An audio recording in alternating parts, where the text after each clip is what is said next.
Hello everyone. हम लोग इस वाले कोर्स में आज पाइथन सीखेंगे। पाइथन जैसे कि आप जानते हैं आजकल बहुत फेमस है एंड बहुत से लोग इंटरेस्टेड हैं। पाइथन सबसे इजी लैंग्वेज है सीखने के लिए, प्रोग्रामिंग लैंग्वेज। तो आप कोई भी फील्ड से बिलोंग करते हो या स्टूडेंट हो एंड अगर आप इंटरेस्टेड हो पाइथन सीखने के लिए तो ये बेस्ट कोर्स है आपके लिए। ये वाला कोर्स बहुत छोटा रहेगा एंड बिना आपका मैं टाइम वेस्ट किए टेबल ऑफ कंटेंट्स में जाता हूँ ताकि मैं आपको दिखा पाऊँ कि मैं क्या-क्या सिखाऊँगा एंड हम लोग क्या-क्या सीखेंगे। तो पहले हम लोग इंट्रोडक्शन ऑफ पाइथन सीखेंगे और इसको कैसे विंडोज़ मशीन पे सेटअप करें। फिर हम लोग इसके जो डिफरेंट डेटा टाइप्स हैं जैसे कि इंटीजर है या लिस्ट है, स्ट्रिंग है, डिक्शनरी है, ट्यूपल है, सेट है, इन सबको सीखेंगे। फिर छोटे एग्जाम्पल के साथ हम लोग कंट्रोल स्टेटमेंट्स जो होते हैं उनको सीखेंगे।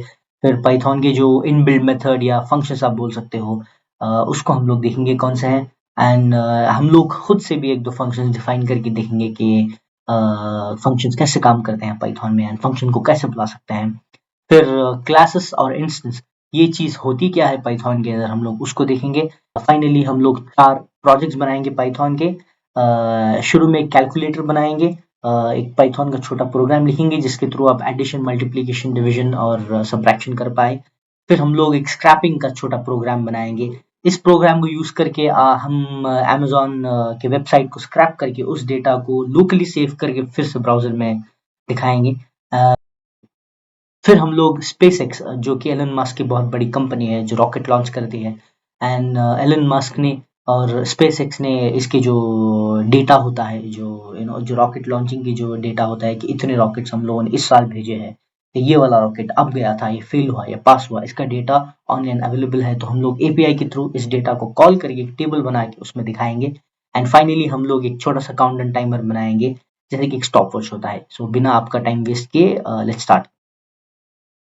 तो हम लोग आज समझते हैं कि पाइथन क्या होता क्या है। पाइथन एक high level multipurpose programming language है जो एक ऑब्जेक्ट की तरह भी इस्तेमाल हो सकता है और एक स्क्रिप्ट की तरह भी इस्तेमाल हो सकता है। पाइथन इसलिए लिखा गया था क्योंकि इसमें जो कोड रीडेबिलिटी होती है वो बहुत ईजी होती है। मतलब एक इंग्लिश लैंग्वेज की तरह होती है। आप इसको लिटरली कोई भी पढ़ के समझ सकता है कि जिसको भी थोड़ी सी भी प्रोग्रामिंग की स्किल्स या नॉलेज हो वो थोड़ा भी पढ़ के समझ सकता है कि अच्छा ये वाली चीज इसके लिए इस्तेमाल होती है। इसमें ज्यादातर ब्रैकेट्स नहीं है, ज्यादा एक्स्ट्रा ब्रेसेस नहीं है, कॉमास नहीं है, सेमीकोलन नहीं है दूसरी लैंग्वेज की तरह। ये बहुत ईजी होता है लिखने के लिए और पढ़ने के लिए भी। एंड पाइथन एक इंटरप्रेटर प्रोग्रामिंग लैंग्वेज है। इसका मतलब ये होता है कि अगर आपने कभी जावा लिखा होगा तो जावा में क्या होता है कि जब आप एक प्रोग्राम लिखते हो उसके बाद आप जब उसको कंपाइल करते हो तो डॉट क्लास फाइल बनती है। फिर उसके बाद वो रन होके एंड आपको रिजल्ट मिलता है। पाइथन में ऐसा नहीं होता। अब एक नेट आपने एक पाइथन फाइल लिखी डॉट पी वाई एक्सटेंशन के साथ एंड वो ऑटोमेटिकली एग्जीक्यूट होके जस्ट इन टाइम कंपाइलर रहता है एंड आपको रिजल्ट ऐसे मिल जाता है। हम लोग अभी पाइथन के थोड़े एग्जांपल्स देखेंगे कि इसमें इंडेंटेशन जो मैं बोल रहा हूँ वो कैसे लिखा जाता है। तो ये एक आईडी टूल है, आप जो भी हो इस्तेमाल कर सकते हो या आप एक कमांड प्रॉम्प्ट में भी लिख सकते हो। मैं ये यूज कर रहा हूँ। तो फॉर एग्जांपल देखिए मैंने अभी a इज इक्वल्स टू 2 लिखा, b इज इक्वल्स टू 3 लिखा, फिर मैं a प्लस b लिखूंगा तो आंसर मुझे 5 आ जाएगा। तो इतना इजी तरीके से मैंने पाइथन लिख दिया। अभी हम लोग एक काम करते हैं, हम लोग अभी एक फंक्शन को डिफाइन करके उसको रन करने की कोशिश करते हैं। फॉर एग्जांपल ये फंक्शन def इस कीवर्ड से डिफाइन होता है। उसके बाद समझिए मैं लिख रहा हूँ टेक्स्ट, फिर उसके बाद समझिए a is equals to 2, b is equals to b is equals to 3, print a plus b। हाँ यहाँ पे एक कोलन डालना पड़ेगा हमको एंड ये इसको ही बोलते हैं इंडेंटेशन। मतलब एंड इसमें एक रूल यूज होता है जिसके हिसाब से आपको 4 स्पेसेस देने पड़ते हैं जब आप एक फंक्शन लिखने वाले हो या कोई भी लूप लिखने वाले हो जिसके अंदर ये वाली चीज इसके अंदर आएगी ऐसे टाइप में। फिर अभी मैं जब इसको रन करूंगा देखेंगे क्या होगा। देखिए कुछ नहीं मिल रहा आउटपुट क्योंकि हम लोगों ने बस इसको डिफाइन किया है फंक्शन को, हम लोगों ने इसको कॉल नहीं किया है। जब मैं इसको कॉल करूंगा तब हमको आउटपुट मिलेगा। देखिए 5 मिल गया। अभी फॉर एग्जांपल समझिए कि मैं हम लोग थोड़े इनबिल्ट फंक्शंस के एग्जांपल लेते हैं। समझिए मैं इसका ना टाइप जानना चाहता हूँ तो मैं लिखूंगा टाइप, मतलब मुझे इसका टाइप पता करना है। ये टाइप एक इनबिल्ट फंक्शन है पाइथन के अंदर। देखिए इसका टाइप है इंटीजर। लेट्स से कि मैं अभी इसको एक फ्लोटिंग पॉइंट में कन्वर्ट करना चाहता हूँ। तो मैं इसको क्या करूँगा, अभी इसको कॉपी कर लेते हैं एंड यहाँ पे करके फिर इसको एक फ्लोट में कन्वर्ट करके फिर उसके बाद फिर उसका टाइप लिखते हैं।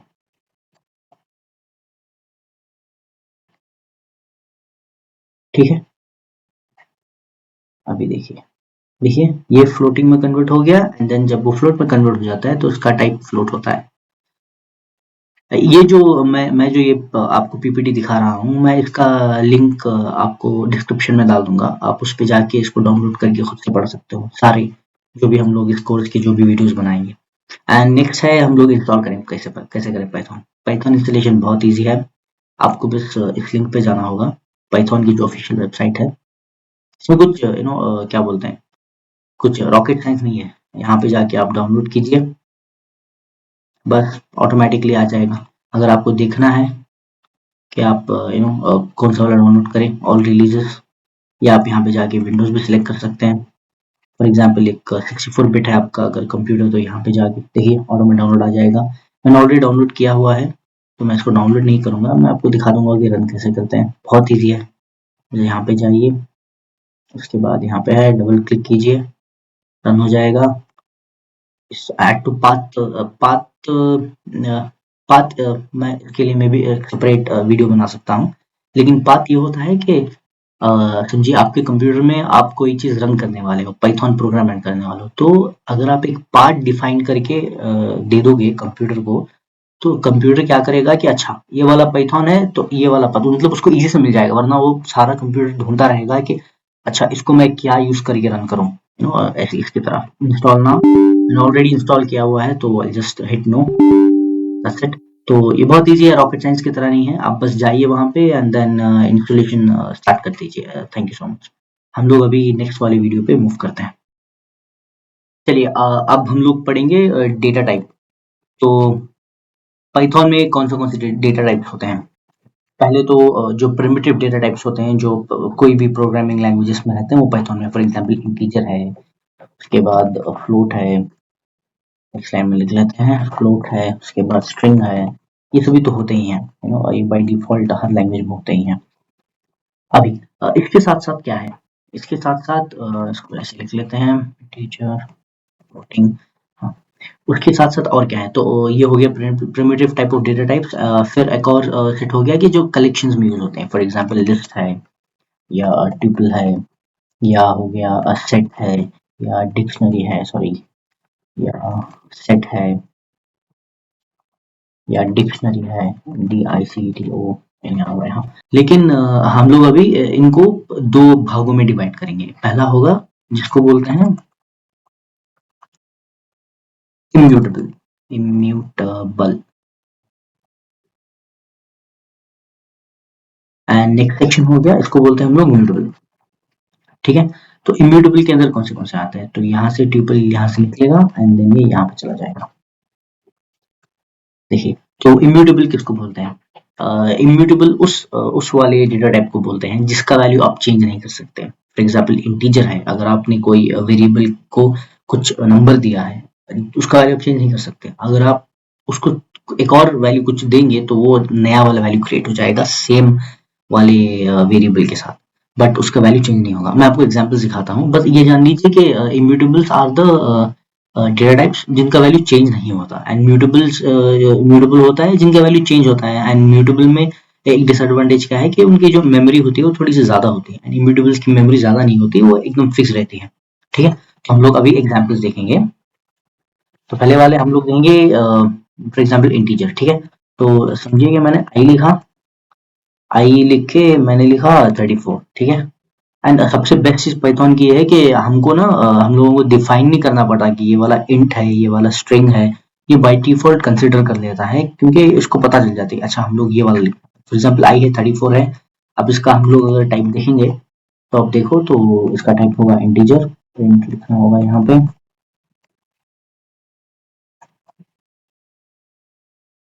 देखिए इंटीजर है।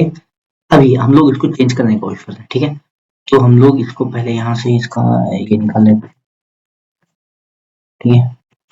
अभी समझिए मैं लिखा i इज इक्वल्स टू 26, ठीक है।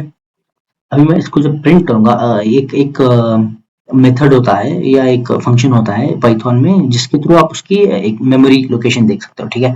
तो हम लोग पहले उसको लिख लेते हैं, प्रिंट आईडी, मतलब आईडी मतलब उसका जो आईडी है मेमोरी उसको फाइंड होगा, ठीक है। तो हम लोग यहाँ पे उसका आईडी देखेंगे, आई का, ठीक है। एंड देन नेक्स्ट होगा प्रिंट, चेंज करने के बाद देखेंगे, ठीक है। इसको कॉपी करते हैं ऐसे ही, ठीक है। देखिए, देखा आपने, यहाँ पे दो डिफरेंट आईडीज आ रहे हैं। इसका मतलब ये हुआ कि मैं जब i is equal to 34 define कर रहा हूँ तो ये एक लोकेशन पे क्रिएट होके 34 नंबर इस वाले आई पे असाइन हुआ है। लेकिन जब मैं वापस से i इज इक्वल टू 26 दे रहा हूँ तो it is not changing this 34, मतलब ये 34 को चेंज कर 26 नहीं बना रहा है, ये एक और i बना रहा है इस वाले लोकेशन पे, समझे। ठीक है, अभी हम लोग नेक्स्ट वाला मूव करते हैं, फॉर एग्जाम्पल फ्लोट, ठीक है। तो फ्लोट के लिए समझिए एफ लिख लिया मैं 9.0, ठीक है, या 9 पॉइंट जो भी, नॉट जीरो, लेट्स सी 34, ठीक है। तो मैं अगर इसका टाइप देखूंगा तो इसका टाइप होगा एफ का फ्लोट, देख लीजिए, ठीक है। 9.34 इज, सॉरी सॉरी, मुझे लिखना होगा टाइप, टाइप होगा फ्लोट, ठीक है। अभी हम लोग सेम वो चीज करेंगे जो हम लोगों ने इंटीजर के साथ की थी। अभी मैं एफ एल इक्वल्स टू 8.99 था, ठीक है। फिर हम लोग यहाँ पे लिखेंगे आईडी एंड सेम चीज को यहाँ पे लिखेंगे, इसकी आईडी देखिए, देखा आपने, ये दोनों के मेमोरी लोकेशन कंप्लीटली डिफरेंट है। सेम गोज विद स्ट्रिंग, हम लोग अभी स्ट्रिंग का एग्जांपल लेंगे। फॉर एग्जांपल मैं लिया st स्ट्रिंग, कोई भी वेरिएबल, एंड मैं लिखा 678, स्ट्रिंग चाहिए तो YUTL कुछ भी, ठीक है। फिर हम लोग लिखेंगे एक और SL PHLJ whatever। अभी मैं इसको यहाँ से निकाल के ST लिखूंगा, सॉरी ST, देखिए इन दोनों का लोकेशन कंप्लीटली डिफरेंट आ रहा है, ठीक है। अभी हम लोग एक काम करते हैं, हम लोग इसको चेंज करने की कोशिश करते हैं एंड देखते हैं कि इसका आउटपुट क्या होगा। फॉर एग्जाम्पल मैं एक स्ट्रिंग डेटा टाइप डिफाइन करने वाला हूँ, इज इक्वल्स टू ABCD, ठीक है। अभी हम लोग ट्राई करेंगे कि हम लोग अगर इस ABCD वैल्यू को चेंज कर सकते हैं या नहीं। सो स्ट्रिंग आइडियली इम्यूटेबल है, तो हम लोग ट्राई करेंगे st ऑफ 0, सॉरी 0। तो मैं ट्राई कर रहा हूँ कि अगर मैं इस a को e में कन्वर्ट कर सकता हूँ, ठीक है। तो मैं लिखूंगा e, हम लोग आउटपुट देखते हैं, देखा आपने। तो द आउटपुट सेज कि string object does not support item assignment, इसका मतलब है कि हम लोग स्ट्रिंग को चेंज नहीं कर सकते, ठीक है। लेकिन हम लोग अगर स्ट्रिंग को कंकैटिनेट करें किसी और चीज के साथ, for example st is equal to, समझिए st प्लस, समझिए मैं e ऐड करने वाला हूँ यहाँ लास्ट में, ABCDE, एंड देन मैं सिर्फ st को प्रिंट करूंगा, ठीक है। हाँ देखिए ABCD आ गया, तो आप बोलोगे कि अरे आपने तो बोला था कि ये इम्यूटेबल है, ये चेंज नहीं हो सकता, फिर चेंज कैसे हो गया। असल बात में क्या होता है कि st जो आई मीन जो स्ट्रिंग होता है, यहाँ पे जो हम लोगों ने कंकैटिनेशन किया उसके वजह से जो st था ABCD वाला वो था ही, एक और st क्रिएट हो गया है जो नए वाले मेमोरी लोकेशन में क्रिएट हुआ है। मैं आपको दिखाता हूँ उसका मतलब क्या होता है। फॉर एग्जाम्पल मैं अगर प्रिंट id ऑफ st लिखूंगा, ठीक है, एंड फिर यहाँ पे भी प्रिंट id ऑफ st लिखूंगा, तो ये वाला आईडी डिफरेंट आएगा, आप देख लेना, देखा आपने। यहाँ पे 4880 है लास्ट में, यहाँ पे 6784 है। मतलब जब मैं st abcd लिखा तो एक st पे abcd डिफाइन हो गया, एंड देन जब मैं उसके साथ कंकैटिनेट किया तो एक और नया वाला एसटी क्रिएट हुआ नए वाले मेमोरी लोकेशन में एंड देन ABCDE बना तो ये वाला चेंज नहीं हुआ नया वाला बन गया इसलिए इसको बोलते हैं इम्यूटेबल ठीक है। इसी तरह हम लोग अगर ट्यूपल देखें फॉर एग्जाम्पल ट्यूपल है ट्यूपल को लिखते हैं ऐसे ठीक है फॉर एग्जाम्पल 1 2 3 4 ठीक है। मैं चेंज करने की कोशिश करता हूँ ट्यूब ऑफ 0 मैं 1 को 5 में बनाने वाला हूँ ठीक है 5 ठीक है। फिर हम लोग इसको हम लोग कमेंट कर देते हैं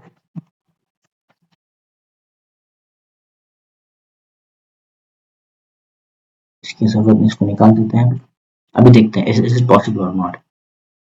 देखा आपने सेम एरर क्योंकि हम लोग ट्यूपल को चेंज नहीं कर सकते ठीक है तो ये सेम आएगा एंड अब हम लोग अभी जाते हैं म्यूटेबल ऑब्जेक्ट के साइड में फॉर एग्जांपल लिस्ट ठीक है।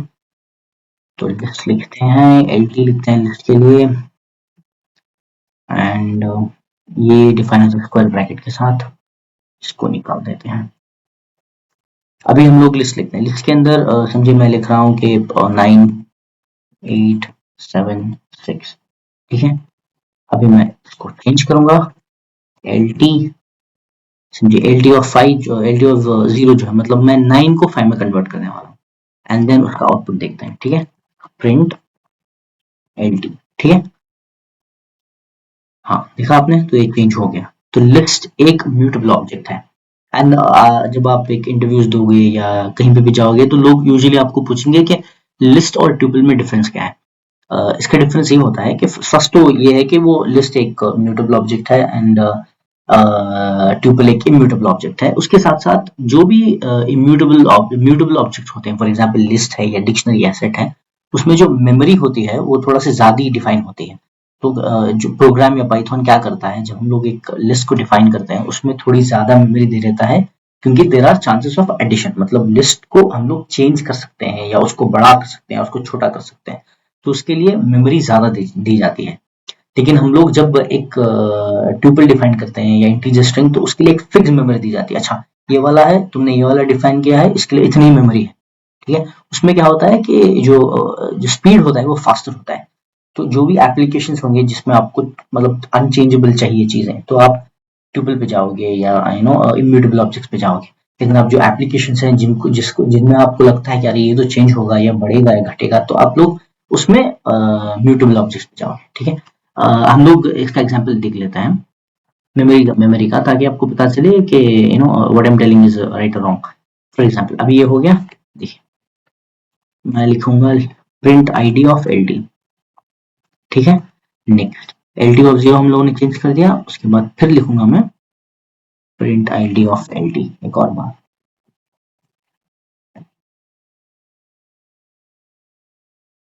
देखा आपने ये दोनों सेम वैल्यू है इसको बोलते हैं immutable objects I mean mutable objects ठीक है। अभी हम लोग लिखेंगे डिक्शनरी को कैसे डिफाइन करें फॉर एग्जांपल इक्वल्स टू इसको हम लोग फ्लावर ब्रैकेट के साथ डिफाइन करते हैं। डिक्शनरी बेसिकली ऐसा होता है कि इसमें एक की एंड वैल्यू पेयर होता है मतलब समझिए कि ह्यूमन 2 हाथ हैं ऐसे मतलब मे बी बहुत बुरा एग्जांपल था। फॉर एग्जांपल मैं लिख लेता हूँ कि ऑरेंज है ऑरेंज क्या है ऑरेंज एक फ्रूट है ठीक है। फिर हम लोग लिखेंगे may be potato potato sorry potato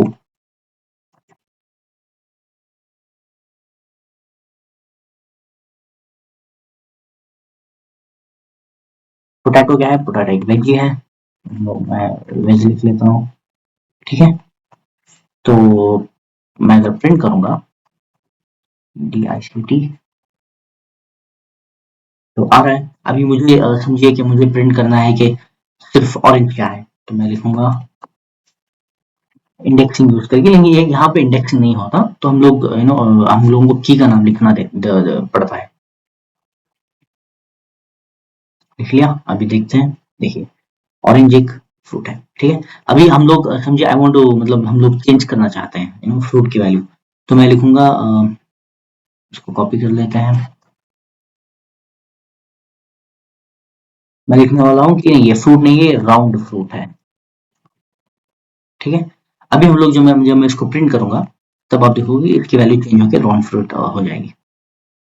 देखा आपने, तो डिक्शनरी ऐसा होता है। अभी नेक्स्ट डेटा टाइप है सेट। सेट एक और डेटा टाइप है पाइथन का।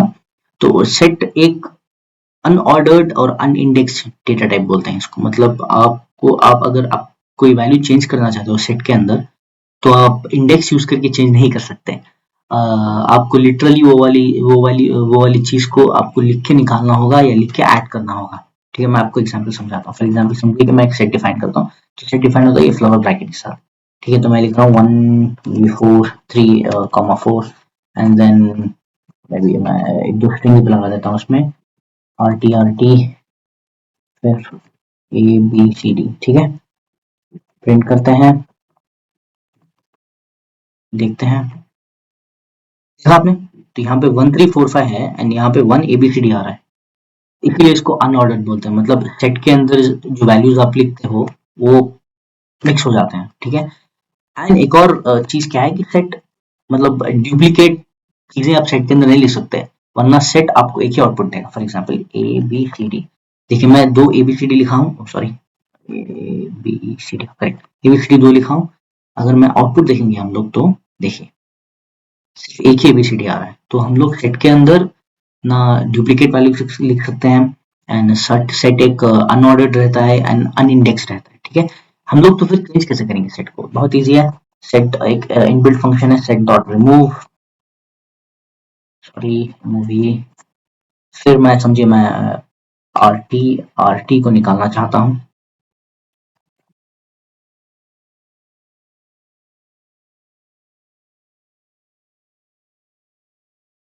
चेक करते हैं, ये पहले ये था, उसके बाद आर टी निकल के हमको आउटपुट मिल गया है। तो आप ऐसे करके रिमूव कर सकते हो, एंड अगर आपको कुछ ऐड करना है तो आप समझिए मैं लिख रहा हूँ ई। ठीक है, देखा आपने, तो ई आ गया। तो ये ऐसे करके हम लोग ऐड कर सकते हैं। अभी हम लोग इसका मेमोरी चेक करके देखते हैं कि ये नया वाला सेट क्रिएट कर रहा है when I am adding this thing, जब हम लोग ये ऐड कर रहे हैं, या पुराना वाला ही सेट है। तो इसको कैसे करते हैं? प्रिंट है आईडी ऑफ सेट। ठीक है, इसको कॉपी कर देते हैं, सेम चीज नीचे डाल देते हैं। देखा आपने, ये दो सेम है।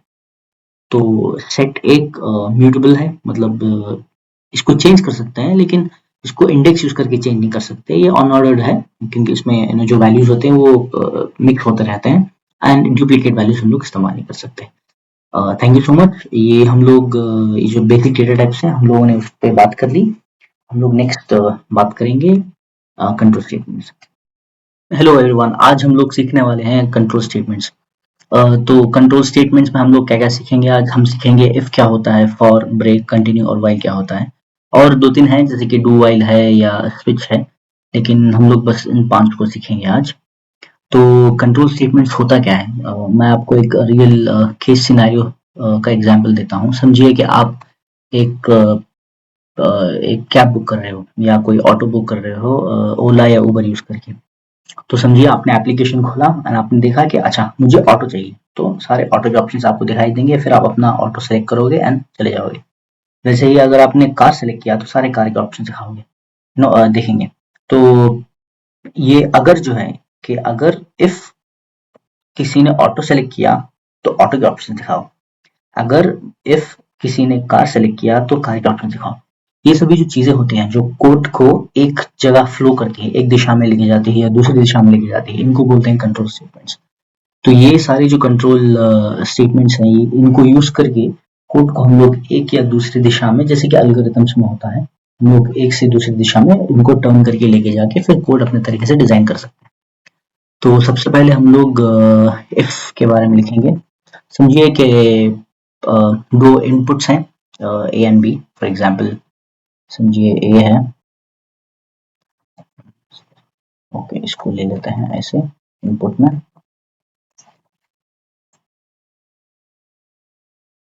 वैल्यू ऑफ ए। तो मैं दो यूजर इनपुट ले रहा हूँ,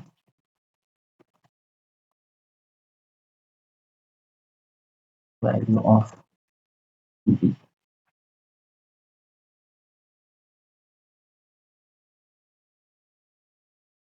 फिर हम लोग इफ को यूज करके इसको कंपेयर करेंगे। इफ अगर ए की वैल्यू बी से ज्यादा हो तो प्रिंट करो ए इज ग्रेटर।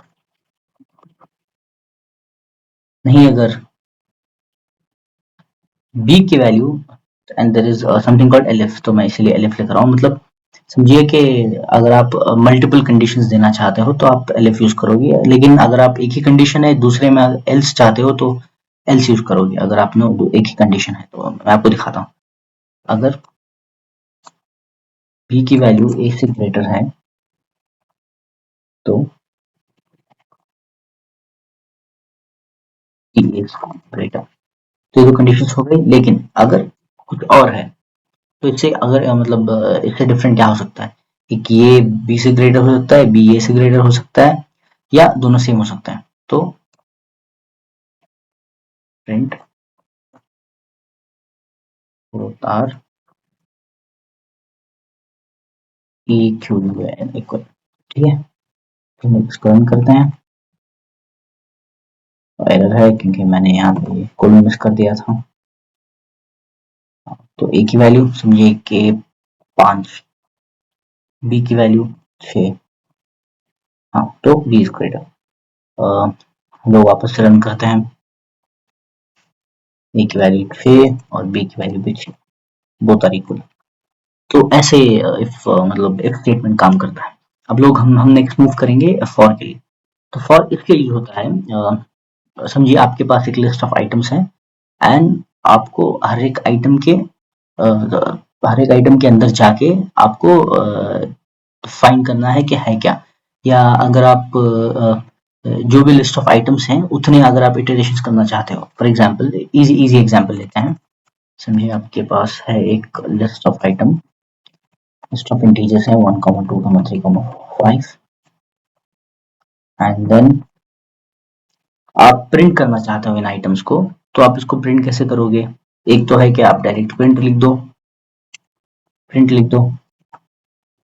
एंड आप लिस्ट को रखो, तो ये सारे प्रिंट हो जाएंगे। देखिए, लेकिन अगर आप चाहते हो कि एक एक करके आइटम प्रिंट हो तो आपके पास ऐसा हो सकता है, 0 लिख सकते हो यहाँ पे, फिर इसको कॉपी करके 1 लिख सकते हो। तो ये पहले पहले 1 फिर 2 ऐसे करके आप 5 लिखना होगा आपको। या सबसे इजी चीज है ये फॉर लूप। फॉर आई एक वेरिएबल है इमेजिनरी, अगर आप यहाँ पे के तो के ले सकते हो, नो प्रॉब्लम। फॉर के इन लिस्ट मतलब जब हम लोग के लिखेंगे यहाँ पे या आई लिखेंगे, जो भी वेरिएबल लिखेंगे, तो ये इंडिविजुअल एक आइटम पे असाइन हो जाएगा। मतलब शुरू में के की वैल्यू होगी 1, उसके बाद 2, 3, 4, 5। तो फॉर के इन लिस्ट प्रिंट के, सिंपल। आपने देखा इंडिविजुअल आइटम्स प्रिंट हो गया। इसके साथ आप खेल भी सकते हो, a+1 अगर आपको कुछ ऐड करना है, 2, 3, 4, 5, 6। देखा आपने? तो ऐसे फॉर लूप यूज होता है। अभी हम लोग नेक्स्ट सीखेंगे क्या है हमारे पास, हम लोग सीखेंगे ब्रेक। तो ब्रेक क्या होता है? अगर आप अपने कोड को ब्रेक कर देना, मतलब अगर आप एक लूप को ब्रेक करके या कोड को ब्रेक करके मूव होना चाहते हो, तो ऐसी चीज। फॉर एग्जाम्पल मैं आपको दिखाता हूँ। समझिए आपके पास एक लिस्ट ऑफ आइटम्स हैं। समझिए कि आपके पास एक लिस्ट ऑफ स्ट्रिंग्स हैं, लिस्ट ऑफ स्ट्रिंग आइटम्स हैं। इसको निकाल देते हैं। समझिए कि आपके पास है ऑरेंज, बनाना, एप्पल। स्ट्रिंग है तो इसको कोट में लिखना होगा हम लोगों को। ठीक है, अभी ये पहले इसकी वैल्यू होगी, के की वैल्यू होगी ऑरेंज, उसके बाद बनाना की वैल्यू, के की वैल्यू होगी बनाना, फिर एप्पल। अगर आपको ब्रेक करना है तो समझिए कि हम लोग आप लिखोगे इफ, समझिए कि आपको एप्पल पे ब्रेक करना है, ठीक है, या बनाना पे ब्रेक करना है। तो if k is equals to banana then break. अभी क्या होगा, ऑरेंज प्रिंट होगा, फिर बनाना प्रिंट होगा, फिर since the value of k is equal to banana, apple print नहीं होगा। फॉर एग्जाम्पल दिखाते हैं, देखा आपने, तो ब्रेक ऐसे यूज होता है अगर आपको कोड को ब्रेक करना है। अभी हम लोग कंटिन्यू का एग्जाम्पल लेंगे, इसी को यूज करेंगे। तो समझिए आपके पास एक वापस लिस्ट ऑफ आइटम्स है, ऑरेंज, बनाना, एप्पल, एंड अगर आप चाहते हो कि कोड वापस से लूप में जाए and next set of statements continue ना हो, तो कंटिन्यू इसलिए यूज होता है इफ अगर आप चाहते हो कि लूप काम करता रहे एंड बाकी के स्टेट ब्रेक कैसे क्या काम किया, ब्रेक फॉर एग्जाम्पल मैं आपको ऐसे करके समझाऊंगा, शायद आपको समझ में आ जाएगा। हाँ, तो समझिए मैं ब्रेक यहाँ पे लिख रहा हूँ, तो यहाँ पे क्या होगा, सिर्फ ऑरेंज प्रिंट होगा क्योंकि नेक्स्ट वैल्यू जब बनाना आएगा तो बनाना प्रिंट होगा, क्योंकि कोड ब्रेक हो जाएगा, कोड एंड हो जाएगा। देखा आपने, सिर्फ ऑरेंज प्रिंट हुआ। लेकिन कंटिन्यू में क्या होगा कि continue next set of statement को इग्नोर करके वापस से ऊपर जाके फिर एप्पल पे प्रिंट करेगा। फॉर एग्जाम्पल मैं कंटिन्यू के बजाय ब्रेक के बजाय कंटिन्यू लिखने वाला हूँ। तो शुरू में क्या होगा, के की वैल्यू होगी ऑरेंज, उसके बाद के की वैल्यू होगी बनाना, एंड बिकॉज के की वैल्यू बनाना होगी तो ये क्या करेगा, वापस से लूप में आ जाएगा एंड इसको प्रिंट नहीं करेगा। लेकिन फिर जब एप्पल होगा तो इसको एप्पल को प्रिंट करेगा। एग्जाम्पल दिखाता हूँ, देखा आपने, तो ये ऑरेंज को प्रिंट किया, उसके बाद इसकी वैल्यू बनाना थी तो ये नेक्स्ट सेट ऑफ स्टेटमेंट्स को इग्नोर करके वापस से लूप में चला गया, एंड देन फिर एप्पल को जब इस के की वैल्यू वापस से एप्पल हुई तो वापस से प्रिंट किया। लेकिन ब्रेक में क्या हुआ, ये जब ऊपर आया तो इसको पहले ऑरेंज के की वैल्यू ऑरेंज थी तो ये नो प्रॉब्लम प्रिंट किया, लेकिन जैसे ही बनाना हुई तो इस ये लूप को भी ब्रेक कर गया एंड कोड को भी ब्रेक कर गया, मतलब एंड हो गया ऐसे टाइप में। ठीक है, अभी हम लोग नेक्स्ट एग्जांपल लेंगे वाइल का। वाइल का एग्जांपल समझिए कि जैसे स्कूल के टीचर होते हैं कि जब तक तुमने होमवर्क नहीं किया तुमको बेंच पे खड़ा रहना पड़ेगा, ऐसे। फॉर एग्जाम्पल जब तक जो मैंने कंडीशन दिया है वो ट्रू रहे, इट्स लाइक दैट के while this condition is true, जब तक इस वाला कंडीशन ट्रू रहे तब तक कोड एग्जीक्यूट करते रहो। फॉर एग्जाम्पल लेट्स से कि हम लोग लेंगे x इज इक्वल्स टू 2, ठीक है, तो x की वैल्यू हम लोग 2 लेने वाले हैं। While x is lesser than equal to 5 print x, x is lesser than equal to 5 print x। अभी हम लोग क्या करेंगे, x is equals to x plus 1, हम लोग क्या करने वाले हैं, यहाँ पे x की वैल्यू 2 है एंड ऑब्वियसली इसका मतलब है कि वो लेसर देन इक्वल टू 5 है, मतलब लेसर देन 5 है। जब तक x की वैल्यू लेस देन 5 हो या इक्वल टू 5 हो तब तक तुम इस वाले लूप को रन करते रहो, इसका मतलब। ठीक है, तो ये x की वैल्यू 2 होगी तो ये प्रिंट करेगा 2। उसके बाद हम लोग x की वैल्यू इंक्रीज कर रहे हैं इसकी वजह से, x प्लस 1 मतलब तो x की वैल्यू हो गई 3, फिर आएगा, फिर प्रिंट करेगा जब तक इसकी वैल्यू 5 ना हो। जैसे ही 5 के ऊपर चला जाएगा ये प्रिंट करना बंद कर देगा, जैसे कि हाँ, तो पहले x की वैल्यू 2 थी, फिर 3 हुई, फिर 4 हुई एंड फिर 5 हुई। जैसे ही x की वैल्यू 6 हुई तो ये अनट्रू हो गया, मतलब ये फॉल्स हो गया, तो ये स्टॉप कर दिया। तो ये है सब कंट्रोल स्टेटमेंट्स। हम लोग नेक्स्ट सीखेंगे user defined and built in functions.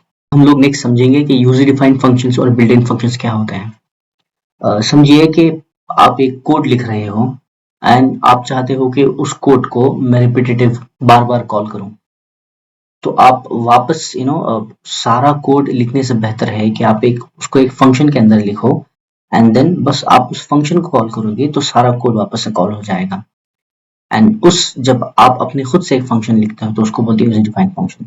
एक होता है बिल्ट-इन फंक्शन। बिल्ट-इन फंक्शन क्या होता है कि पाइथन ने खुद से थोड़े फंक्शंस बना के हम लोगों को अवेलेबल कर दिए हैं, हम लोग बस उस फंक्शन को जाके डायरेक्टली इस्तेमाल कर सकते हैं। इसको बोलते हैं बिल्ट-इन फंक्शन, जो पाइथन रेडीमेड देता है। फॉर एग्जांपल हम लोग अभी एक फंक्शन बनाएंगे user defined function.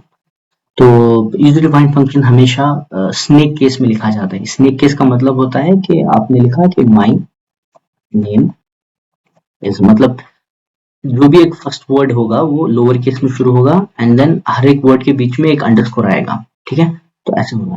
For example अभी काम करते हैं डेफिनेशन। तो ये अगर आप एक फंक्शन लिखोगे तो हमेशा आपको उसको DEF एक प्रीफिक्स देके फिर आप लिख सकते हो, तो क्योंकि फंक्शन ऐसे ही डिफाइन होता है।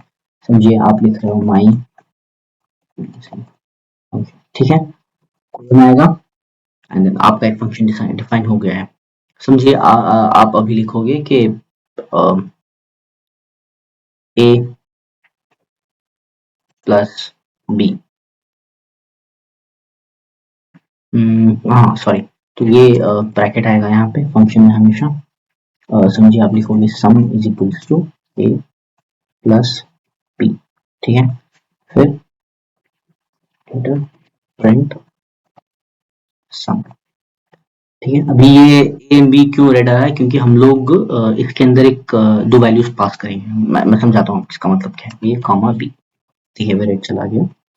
तो हम लोग जब भी इस फंक्शन को कॉल करेंगे तो इसमें हम लोग दो वैल्यूज पास करेंगे एंड वो दो वैल्यूज यहाँ पे आके ए और बी यहाँ पे आएगा, फिर सम में ऐड होके हम लोग फिर सम को प्रिंट करेंगे, ठीक है। अभी समझिए कि हम लोग वैल्यूज लेते हैं, to put enter A B equals to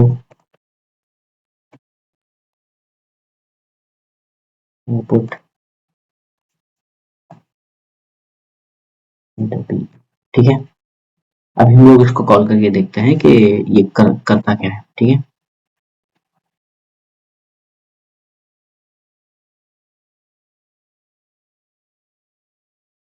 to three, बस खत्म हो गया, इसने कुछ नहीं किया। क्यों? क्योंकि हम लोगों ने फंक्शन कॉल नहीं किया, हम लोगों ने बस फंक्शन लिखा है।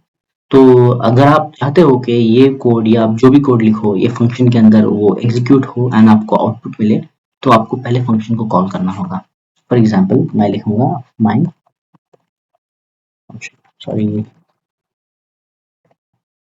एंड फंक्शन को कॉल करने से पहले कोई प्रीफिक्स देने की जरूरत नहीं पड़ती, ठीक है। अभी मैं इसको कॉल करूंगा, आप देखना टू आया, थ्री आया, एरर आ गया। क्यों? क्योंकि ये दो वैल्यूज को, I mean it wants to values, मतलब हम लोगों ने क्योंकि यहाँ पे दो वैल्यूज ये किए हैं, तो हम लोगों को दो वैल्यूज इसके अंदर देना पड़ेगा तभी एग्जीक्यूट होगा, वरना एरर दे देगा। अभी हम लोग एक काम करते हैं, वैल्यूज यहाँ पे हम लोग जो वैल्यूज ले रहे हैं इसको ही यहाँ पे पास कर देते हैं, ए कॉमन। तो क्या करेगा, यहाँ से वैल्यूज लेके इसको असाइन करेगा, फिर इस वाले वैल्यूज को यहाँ पे भेज के एंड देन हम लोगों का फंक्शन एग्जीक्यूट होगा। अभी एग्जीक्यूट करते हैं। समझिए ए की वैल्यू है 20 एंड बी की वैल्यू है 30, 20 30, ये कन्कैटिनेट कर रहा है।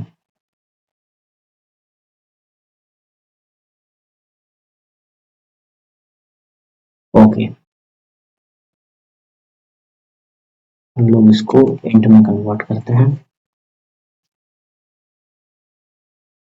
हमको शायद बोलना पड़ेगा कि यहाँ पे एक इंटीजर वैल्यू है। चलिए इसे इसको रन करके देखते हैं। 20 30, हाँ 50। तो ये शुरू में स्ट्रिंग ले रहा था एंड देन जब हम लोग प्लस यूज करते हैं तो ये कनकैटिनेट करके 20 30 दे रहा था। तो हम लोग जब यहाँ पे इंट लिखे तो ये कन्वर्ट करके इंटीजर पास कर रहा है। आप यहाँ पे इंट लिख सकते हो या यहाँ पे भी लिख सकते हो, यहाँ पे भी लिख सकते हो। तो ये हुए यूजर डिफाइंड फंक्शंस, मतलब हम लोगों ने जो फंक्शन डिफाइन किए हैं। नेक्स्ट है बिल्ट इन फंक्शंस। तो बिल्ट इन फंक्शंस किसको बोलते हैं? अगर आप इस लिंक को क्लिक करोगे जो मैं आपको दूंगा इस पीपीटी में, इसका लिंक मैं आप डिस्क्रिप्शन में लगा दूंगा। तो ये सारे बिल्ट इन फंक्शंस हैं और बहुत हैं। ये थोड़े से बिल्ट इन फंक्शंस हैं जो पाइथन की तरफ से हम लोगों को आते हैं। अभी फॉर एग्जांपल लेंथ है, तो इसका एक एग्जांपल लेके हम लोग कुछ बिल्ड करने की कोशिश करते हैं। फॉर एग्जांपल लेंथ है तो इसका हम लोग कुछ एग्जांपल लेके कुछ बिल्ड करने की कोशिश करते हैं। फॉर एग्जांपल समझिए आपके पास एक लिस्ट ऑफ आइटम्स है, A B C comma G G G comma L L L. इसको क्लोज कर देते हैं, ठीक है। अभी समझिए आपको इसका लेंथ जानना है। List is equals to, list ऐसे नहीं होता, ऐसा होता है, सॉरी, स्क्वायर ब्रैकेट्स, हाँ। तो समझिए आपको अभी इसका लेंथ जानना है। इसका अगर आपको लेंथ जानना है तो आप एक फॉर लूप लिख सकते हो, for I in list colon, समझिए आप एक वेरिएबल डिफाइन करोगे के इज इक्वल टू 0। अगर आपको इसका लेंथ जानना है तो पहले आई आया तो फर्स्ट आइटम पिक हुआ, तो के की वैल्यू हो जाएगी के प्लस 1, ठीक है।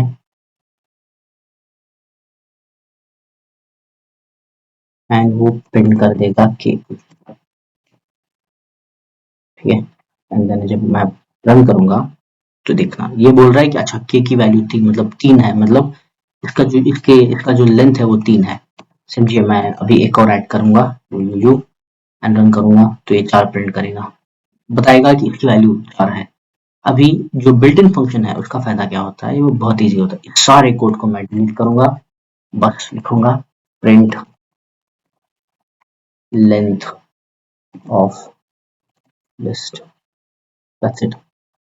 देखा आपने, सिर्फ इतने सारे 4-5 लाइन के कोड को हम लोग बस एक सिंगल लाइन से हम लोगों ने कन्वर्ट कर दिया। तो बाकी और थोड़ी सी बिल्डिंग, फॉर एग्जांपल प्रिंट खुद एक बिल्डिंग फंक्शन है, मतलब एक प्रिंट एक फंक्शन है जिसको यूज करके आप चीजों को प्रिंट कर पा रहे हो। हम लोग शुरू में भी देखे थे एक और फंक्शन है इंट है, हम लोग अभी यूज भी किए हैं, ये इज इक्वल टू 7 है फॉर एग्जाम्पल। नहीं, एक काम करते हैं, ए को हम लोग एक स्ट्रिंग की तरह डिफाइन करते हैं, ठीक है, 7 को। अगर आपको इसको कन्वर्ट करना है, प्रिंट इंट ऑफ ए, ठीक है। तो ये प्रिंट हो गया। अभी आपको इसका टाइप जानना है तो टाइप,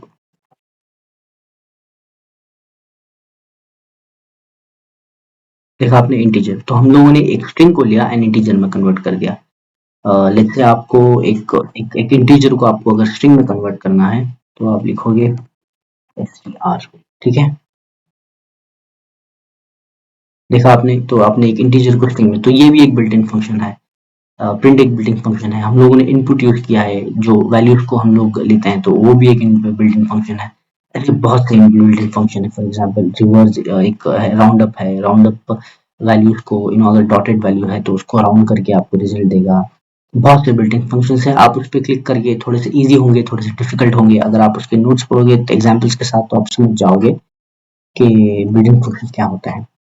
तो अभी नेक्स्ट मूव करते हैं, थैंक यू। तो अब हम लोग सीखेंगे कि क्लासेस और ऑब्जेक्ट्स क्या होते हैं। क्लासेस, समझिए कि आपके पास एक सेट ऑफ कोड है एंड देन अगर आप उस कोड को एक क्लास के अंदर डिफाइन कर दोगे तो आप उसको मल्टीपल बार कॉल कर सकते हो डिफरेंट डिफरेंट वेज में। फॉर एग्जाम्पल समझिए कि आपने कोड लिखा है ABCD या जो भी कोड लिखा है, तो जैसे आप एक ऑब्जेक्ट क्रिएट करोगे तो एक ऑब्जेक्ट क्रिएट हो जाएगा। समझिए आपके पास दो वेरिएबल्स हैं O और U एंड इसकी वैल्यू आपने दी है x, इसकी वैल्यू आपने दी है 7 एंड इसकी वैल्यू आपने दी है 8, ठीक है। तो जैसे आप एक ऑब्जेक्ट क्रिएट करोगे तो एक ऑब्जेक्ट क्रिएट हो जाएगा एंड आप उसकी वैल्यू 7 और 8 दे सकते हो। फिर उसी कोड का अगर आप एक और ऑब्जेक्ट क्रिएट करोगे तो वापस से O और U की वैल्यू आप कोई और दे सकते हो, फॉर एग्जाम्पल 9 हो दे सकते हो, 10 दे सकते हो, ठीक है। तो basically classes are used for creating multiple objects or instances for repetitive part of the program, मतलब एक जो भी repetitive part होगा प्रोग्राम का तो आप उसको रिपीट करने के लिए ऑब्जेक्ट्स और इंस्टेंसेस क्रिएट कर सकते हो क्लास को यूज करके। एंड उसके हैं they have common properties and behaviours. Properties variables को बोलते हैं, इसको भी प्रॉपर्टीज कहते हैं, एंड बिहेवियर इसको बोलते हैं फंक्शंस को बोलते हैं, ठीक है। तो हम लोग अभी एक सिंपल प्रोग्राम्स लिखेंगे एंड समझेंगे कि क्लासेस को कैसे लिखा जाता है। तो क्लास हमेशा कैमल केस में लिखा जाता है। तो क्लास को लिखने से पहले आपको एक कीवर्ड लिखना पड़ेगा, class is equals to my class, ठीक है, कोलन एंटर। देखिए आप आपको याद करना होगा कि फंक्शन में हम लोग यहाँ पे ब्रैकेट यूज करते हैं, ठीक है, लेकिन क्लास में ब्रैकेट नहीं यूज होता। समझिए आपके पास है दो नंबर्स हैं LNUM, लोअर नंबर है जिसकी वैल्यू है 30, एक हायर नंबर है जिसकी वैल्यू है 40, ठीक है। अभी अगर हम लोगों को इन दो फंक्शंस को एक्सेस करना है, इन दो वैल्यूज को एक्सेस करना है, तो इस क्लास का हम लोग एक ऑब्जेक्ट बनाएंगे। फॉर एग्जाम्पल लेट्स से कि ऑब्जेक्ट 1, ठीक है, object 1 is equals to my class. तो अभी हमारे पास माई क्लास का एक ऑब्जेक्ट बन गया है। तो हम लोग इस वाले वेरिएबल को यूज करके जो इंस्टेंस है हम लोग इन दो फंक्शंस को एक्सेस कर सकते हैं। For example print obj1 dot lm, देखिए 30 प्रिंट हो गया। तो ये वाले ऑब्जेक्ट, जैसे मैंने ऑब्जेक्ट 1 लिखा तो इसका सारा जो भी इसके बिहेवियर और जो भी वेरिएबल्स हैं, जो भी फंक्शंस हैं, वो इस वाले ऑब्जेक्ट के अंदर आ जाएंगे। अभी आप एक और ऑब्जेक्ट लिख सकते हो, for example obj2 is equals to my class, ठीक है। तो एक और ऑब्जेक्ट क्रिएट हो गया। ऐसा समझिए कि आप इसको यूज करके आप दूसरे वाले इसको कॉल करोगे। तो just copy this object, so sorry एक सेकंड, ये ऑब्जेक्ट 2, यहाँ पे ऑब्जेक्ट 2 है, यहाँ पे h है, ठीक है। तो हम लोग ऑब्जेक्ट 1 यूज करके इसको एक्सेस कर रहे हैं एंड ऑब्जेक्ट 2 यूज करके इसको एक्सेस कर रहे हैं, ठीक है। तो इसको बोलते हैं क्लास, सिंपल क्लास है एंड ऑब्जेक्ट क्लासेस में ऐसे क्रिएट होता है। नेक्स्ट हम लोग देखेंगे कि फंक्शंस कैसे डिफाइन होते हैं क्लास के अंदर, ठीक है। तो समझिए कि मैं लिखने वाला हूँ फंक्शन। तो पहले मैं डिफ लिखूंगा, उसके बाद माई फंक्शन, ये सेल्फ ऑटोमेटिकली आ रहा है, इसका मैं आपको समझाता हूँ होता क्या है करके। समझिए मैं प्रिंट करने वाला हूँ, समझिए मैं जब भी फंक्शन को कॉल करूंगा मैं चाहता हूँ कि हायर नंबर प्रिंट हो, एच नंबर। तो मैं लिखूंगा प्रिंट सेल्फ डॉट, ठीक है। अभी हम लोग एक ऑब्जेक्ट क्रिएट करेंगे एंड फिर इन दो फंक्शंस को, इस फंक्शन को और वेरिएबल्स को उस ऑब्जेक्ट के थ्रू यूज करेंगे। obj1 is equals to my class, ठीक है। ऑब्जेक्ट क्रिएट हो गया। अभी obj डॉट obj1 डॉट, देखिए यहाँ पे तीन all the three values are showing, मतलब यहाँ पे और मतलब दिखा रहे हैं तीन वैल्यू, मतलब आप हम इस सबको एक्सेस कर सकते हैं, समझिए। अच्छा ठीक है, मैं इसको प्रिंट करूंगा,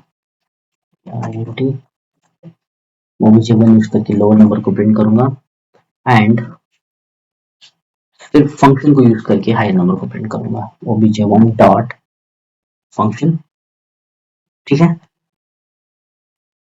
तो जैसे ही मैं इसको रन करूंगा, थोड़ा स्पेसेस लगा देते हैं, तो ऑब्जेक्ट क्रिएट हो जाएगा यहाँ पे एंड देन इस वाले ऑब्जेक्ट यूज करके हम लोअर नंबर प्रिंट करेंगे एंड जैसे ही मैं फंक्शन को कॉल करूंगा तो ऑटोमेटिकली इस वाले प्रिंट की वजह से हायर नंबर भी प्रिंट हो जाएगा। देखा आपने, तो 30 प्रिंट हो गया, 40 प्रिंट हो गया। अभी अगर यहाँ पे सेल्फ नहीं लिखूंगा एंड मैं अगर डायरेक्ट एचएम लिखूंगा तो मुझको एरर आ जाएगा। देखिए पहले आया ये एंड देन ये ऑब्जेक्ट क्रिएट हो गया, नो प्रॉब्लम। उसके बाद ये इसको प्रिंट किया 30 को एंड देन जैसे ही मैंने इस फंक्शन को कॉल किया ये एरर दे दिया, क्योंकि द रीजन हम लोग सेल्फ लिखते हैं ताकि ऑब्जेक्ट की जितने भी प्रॉपर्टीज हो सारे प्रॉपर्टीज इस वाले फंक्शन के अंदर आ जाए एंड अगर हम लोग सेल्फ नहीं लिखेंगे तो इन दो वैल्यूज को हम लोग एक्सेस नहीं कर पाएंगे, ठीक है। अगर हम जब भी हम लोग सेल्फ लिखेंगे तभी हम लोग इन वैल्यूज को एक्सेस कर पाएंगे, वरना हम लोग इन वैल्यूज को टच नहीं कर पाएंगे, हम लोग नहीं यूज कर पाएंगे। तो सेल्फ लिखना बहुत जरूरी है अगर आप कोई भी वेरिएबल्स हैं क्लासेस के, इसको अगर आप एक्सेस कर पाओ तो नेक्स्ट हम लोग अभी देखेंगे कि इनिट क्या होता है, फंक्शन इनिट फंक्शन, इसको बोलते हैं डंडर इनिट।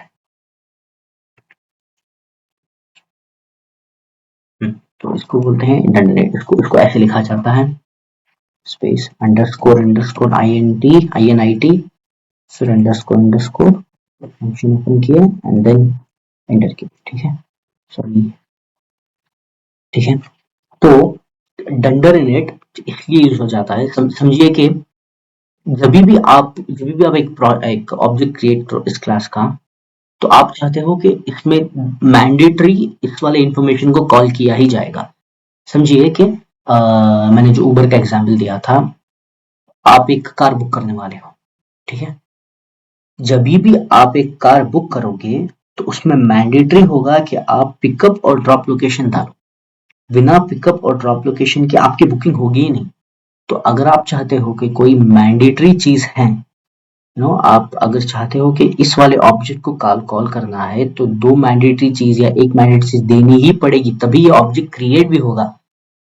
तभी आप इस डंडर इनिट को इस्तेमाल करेंगे। एंड डंडर इनिट हमेशा से इस्तेमाल होता है, जो भी हाई लेवल प्रोग्रामिंग करते होंगे तो वो लोग जानते हैं। फॉर एग्जाम्पल हम लोग अभी एक काम करेंगे। तो एंड एक और चीज हम लोगों को जाननी है कि जैसे ही फंक्शन कॉल होगा ऑटोमेटिकली डंडर इनिट एग्जीक्यूट भी, मतलब जैसे ही एक ऑब्जेक्ट क्रिएट हो जाएगा, मतलब इस वाले क्लास का एक ऑब्जेक्ट क्रिएट होगा तो ऑटोमेटिकली डंडर इनिट कॉल हो जाएगा। तो हमको एक्सप्लिसिटली डंडर इनिट को कॉल करने की जरूरत नहीं है। फॉर एग्जाम्पल जैसे कि मैं यहाँ पे हाई नंबर प्रिंट कर रहा हूँ ना फंक्शन यूज करके, माई फंक्शन यूज करके, तो मैं यहाँ पे अभी लोअर नंबर प्रिंट करूंगा इनिट यूज करके। तो डंडर इनिट को आपको अलग से कॉल करने की जरूरत नहीं है। जैसे ही आप एक ऑब्जेक्ट क्रिएट करते हो तो डंडर इनिट प्रिंट हो जाता है, मतलब एग्जीक्यूट हो जाता है। तो देखा आपने, तो मैं एक ऑब्जेक्ट क्रिएट किया हूँ एंड देन मैं इस वाले फंक्शन को कॉल कर रहा हूँ, इस वाले को नहीं कॉल किया, लेकिन फिर भी आपको दो भी नंबर्स मिलेंगे क्योंकि जैसे ही मैं ऑब्जेक्ट क्रिएट कर रहा हूँ वैसे ही ये वाला एग्जीक्यूट हो जाएगा। फॉर एग्जाम्पल देखिए, देखा आपने 30 और 40 दोनों एग्जीक्यूट हो गए। जैसे मैं ऑब्जेक्ट को कॉल कर रहा हूँ तो डंडर इनिट एग्जीक्यूट हो रहा है एंड उसके बाद मैं जब इसको कॉल कर रहा हूँ तो ये वाला एग्जीक्यूट हो रहा है। तो हम लोग अभी मैंडेटरी जो मैंने बताया था उसको इस्तेमाल करके देखते हैं कि वो कैसे मैंडेटरी चीजों को कैसे मैंडेटरी करें। ठीक है, तो समझिए कि आप चाहते हो कि दो वैल्यूज हमेशा से आए, मतलब जब भी अब एक ऑब्जेक्ट क्रिएट होगा, ये माई क्लास का ऑब्जेक्ट क्रिएट होगा, तो आप चाहते हो कि यूजर हमेशा दो वैल्यू दे। तो हम लोग लेट्स से मैं लिखूंगा item 1 comma item 2, sorry no space. फिर हम लोग लिखेंगे यहाँ पे self dot item 1 is equals to item 1। उसके बाद self dot item 2 equals to item 2। ठीक है, तो ऐसे करके हम लोग मैंडेटरी बना देंगे। अभी जब मैं इसको रन करूंगा ऑब्जेक्ट को, आप एरर देखोगे बिकॉज हम लोगों ने इस दो मैंडेटरी वैल्यूज को यहाँ पे नहीं डिफाइन किया है। एग्जीक्यूट, आपने देखा एरर आ गया। तो it says clearly missing two required positional argument. इसका मतलब होता है कि जैसे ही आप एक ऑब्जेक्ट क्रिएट करोगे इस वाले क्लास का, तो आपको ये दो मैंडेटरी वैल्यूज देने ही पड़ेंगे। लेट्स से कि मैं डालूंगा यहाँ पे 56, यहाँ पे डालूंगा 66। ठीक है, अभी हम लोग यहाँ पे इसी को यूज करके प्रिंट करते हैं। Print first item is item 1। ठीक है, उसके बाद है second item is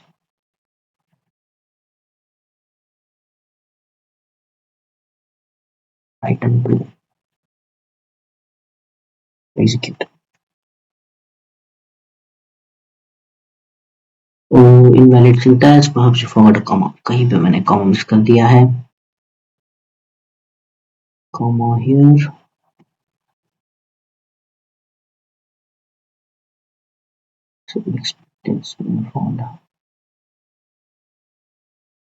first item is यहाँ पे, सो सॉरी, यहाँ पे कॉमा मिस हो गया। ठीक है, तो first item is item 1 and second item is item 2। हाँ देखा आपने, तो फर्स्ट आइटम इज 56 जो हम लोगों ने यहाँ पे दिया, सेकेंड आइटम इज 66। एंड जब इस वाले फंक्शन को मैं ऑब्जेक्ट को यूज करके कॉल कर रहा हूँ तो ऑटोमेटिकली यहाँ पे ये प्रिंट हो रहा है क्योंकि हम लोगों ने यहाँ पे प्रिंट दिया है। Thank you so much. Hello everyone, तो अब हम लोग देखेंगे कि कैलकुलेटर का प्रोग्राम कैसे लिखते हैं। तो ये हमारा पहला छोटा प्रोजेक्ट होगा जिसमें हम लोग एक सिंपल कैलकुलेटर का प्रोग्राम लिखेंगे एंड हम लोग जानेंगे कि एडिशन, मल्टीप्लिकेशन, डिवीजन और सब्ट्रैक्शन कैसे करें। ठीक है, तो मैं अपना पाइचार्म खोल रहा हूँ, आईडी एप्लीकेशन। तो सबसे पहले हम लोग एक काम करते हैं, हम लोग चार फंक्शंस बना देते हैं, यूजर डिफाइंड फंक्शंस। तो फंक्शंस को ऐसे डिफाइन करते हैं, डीईएफ, इसको लिख लेते हैं एडिशन एंड इसमें हम लोग दो नंबर भेजेंगे। ठीक है, तो ये कैलकुलेटर सिर्फ दो नंबर के बीच में कैलकुलेशन करेगा नंबर 1, नंबर 1 कॉमा नंबर 2, ठीक है। कोलन आ गया, inter, return num1 plus num2, simple, ठीक है। एक और फंक्शन बनाते हैं अभी फ्रैक्शन का, पहले 4 मैं ऐसे कॉपी पेस्ट कर लेता हूँ, ठीक है। ये होगा फ्रैक्शन 2, ठीक है। नेक्स्ट हो गया मल्टीप्लिकेशन 1 इंटू num2, फिर division,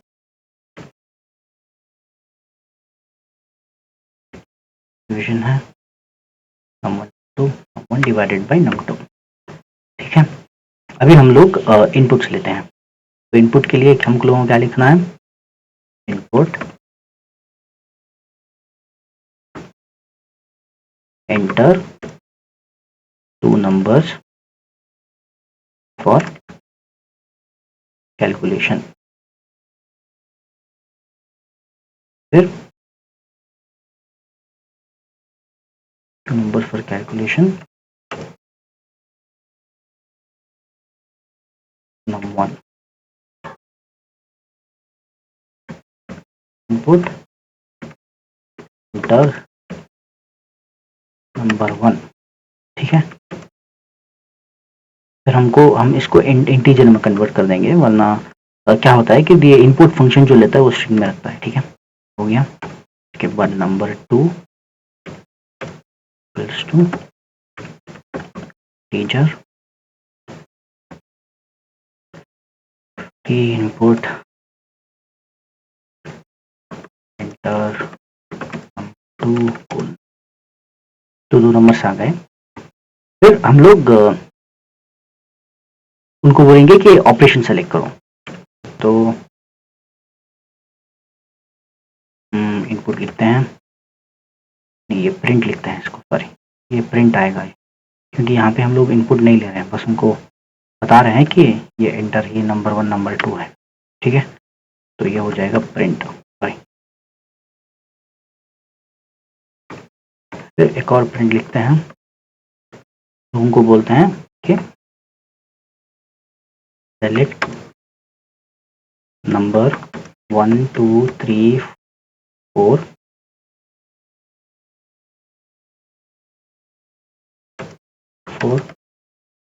accordingly as per your choice for calculation, ठीक है।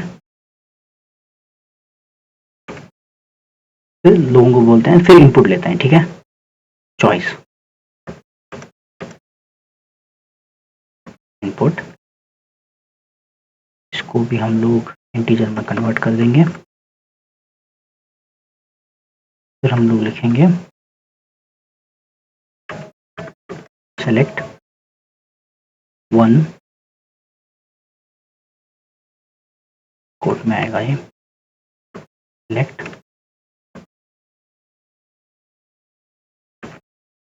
फिर फैशन, क्योंकि हम लोग एक एंटर पेस्ट करेंगे यहाँ पे, नेक्स्ट लाइन में आएगा ये, सेलेक्ट 1 फॉर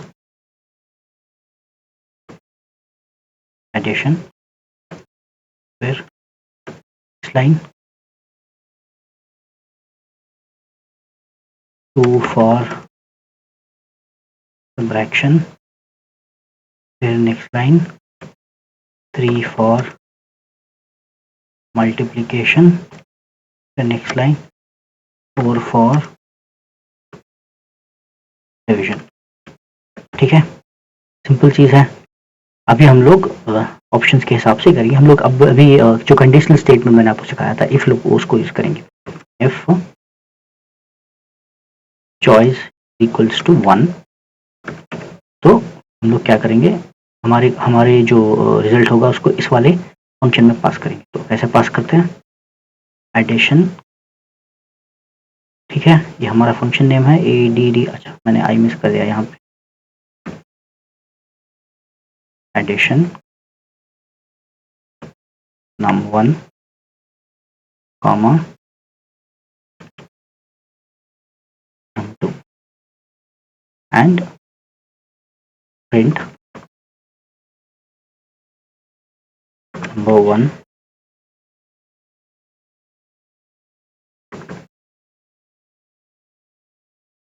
number1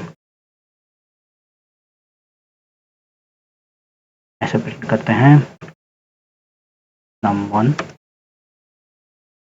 प्लस एक कॉमा आएगा num2 इज इक्वल्स टू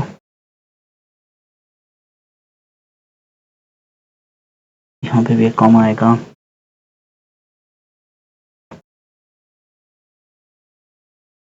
हाँ इसको यहाँ पे डाल देते हैं ऐसा करते हैं यहाँ पे डाल देते हैं ताकि इसका रिजल्ट यहाँ पे प्रिंट हो जाए ठीक है सिंपल तो यहाँ पे num1 num2 आ गया देन इसका रिजल्ट यहाँ पे आ जाए ओके नेक्स्ट अभी इसको कॉपी कर लेते हैं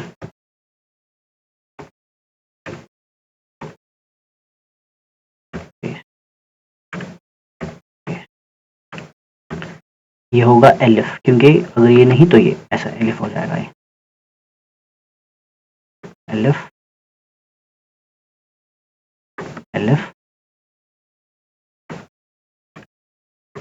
एल्स प्रिंट इनवैलिड चॉइस ठीक है अगर किसी ने कुछ अलग प्रेस कर दिया तो यहाँ पे हो जाएगा 2 हो जाएगा 3 हो जाएगा 4 और ये हो जाएगा subtraction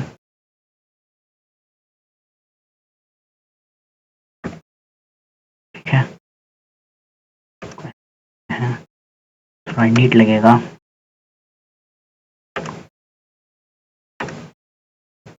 प्लस आएगा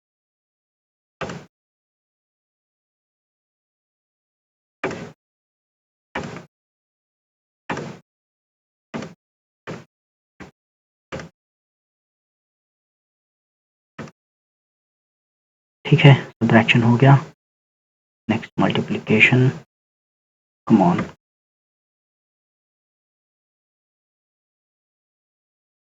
फिर आएगा डिवीजन ठीक है चलो हमारा प्रोग्राम तैयार हो गया है अंडर 10 मिनट्स तो हम लोग अभी इसको रन करेंगे ठीक है तो रन तो अनएक्सपेक्टेड कोलन आ गया कहीं पे लाइन 7 अनएक्सपेक्टेड कोलन आ गया ओके एम आ गया यहाँ पे ओके कॉपी पेस्ट का मिस्टेक है सो सॉरी ठीक है वापस रन करते हैं हाँ एंटर 1 जैसे हम लोग 3 कर रहे हैं 3 + 3 हम लोग अभी सिलेक्ट करेंगे ऑप्शन 1 एडिशन के लिए आ गया देखिए 3 + 3 6 अभी वापस से रन करेंगे प्रोग्राम फिर हम लोग सेलेक्ट करेंगे मे बी 3 4 3 4 हम लोग सेलेक्ट करने वाले हैं यहाँ पे हम लोगों ने एक मिस कर दिया चीज़ इफ ऑप्शन इज 1 2 3 यहाँ पे आएगा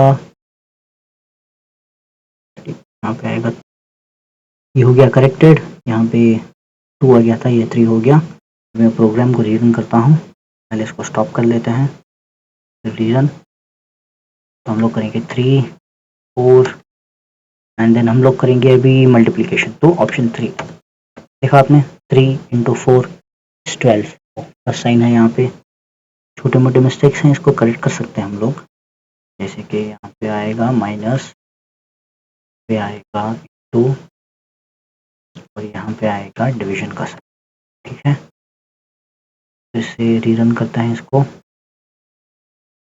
जी 5 5 10 करते हैं 5 सेकेंड नंबर आ गया 10 हम लोग करते हैं मल्टीप्लिकेशन तो सही से आ गया 5 × 10 = 50 ठीक है अभी हम लोग एक डिवीजन का भी कर लेते हैं 25 / 5 ठीक है तो first number 25 second number 5 and then हम लोग करेंगे डिवीजन।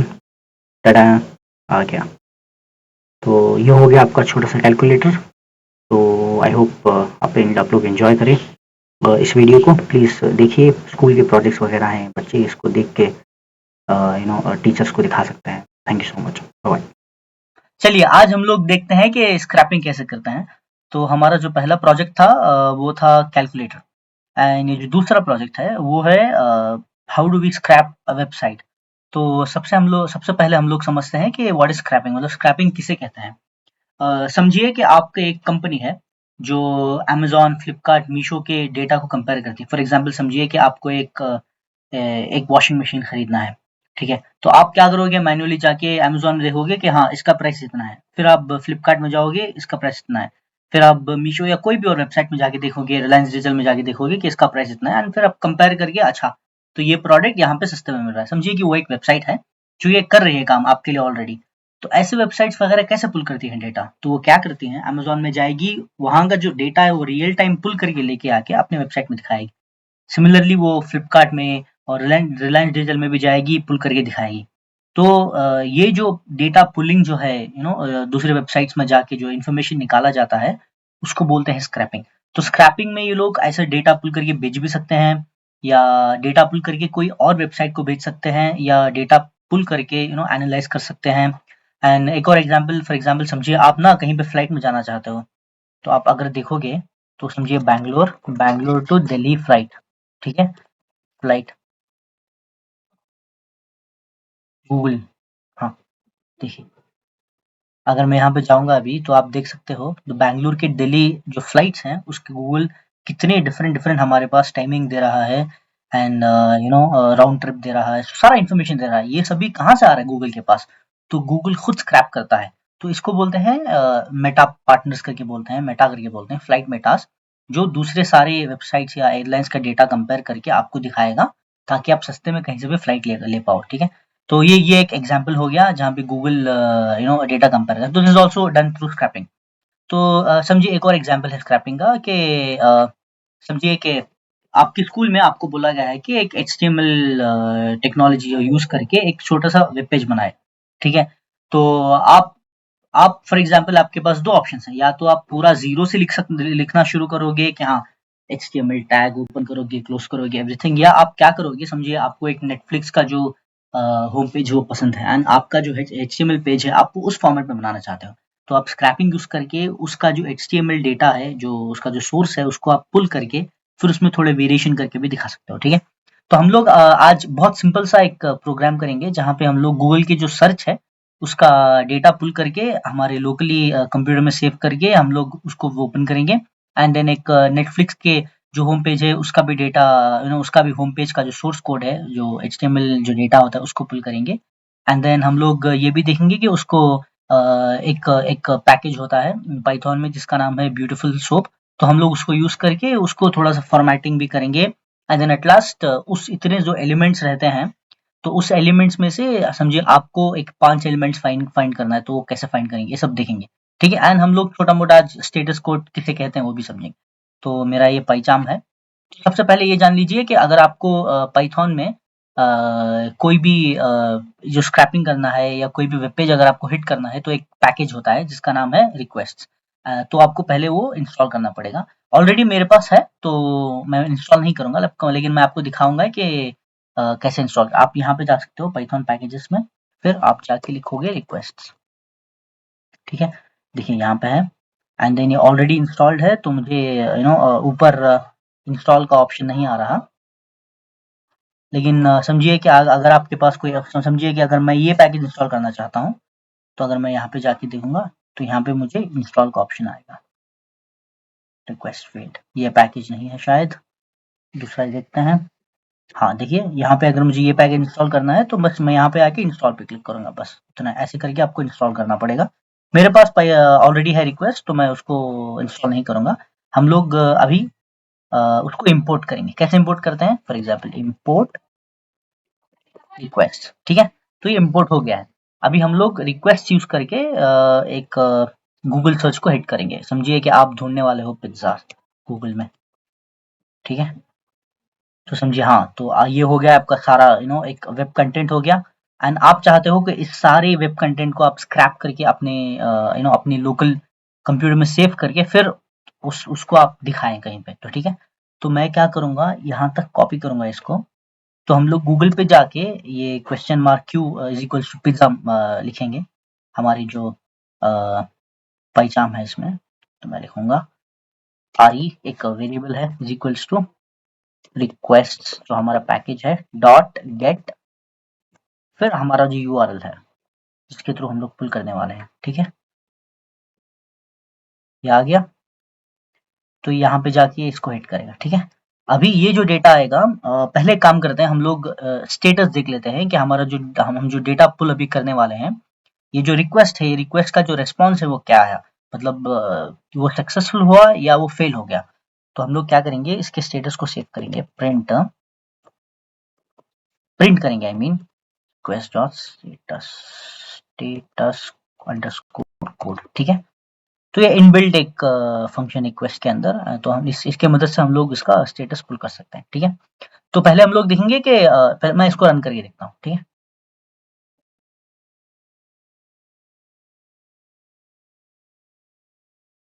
रन हो रहा है, ओके। कहीं पे मैंने कुछ रॉन्ग लिख दिया है।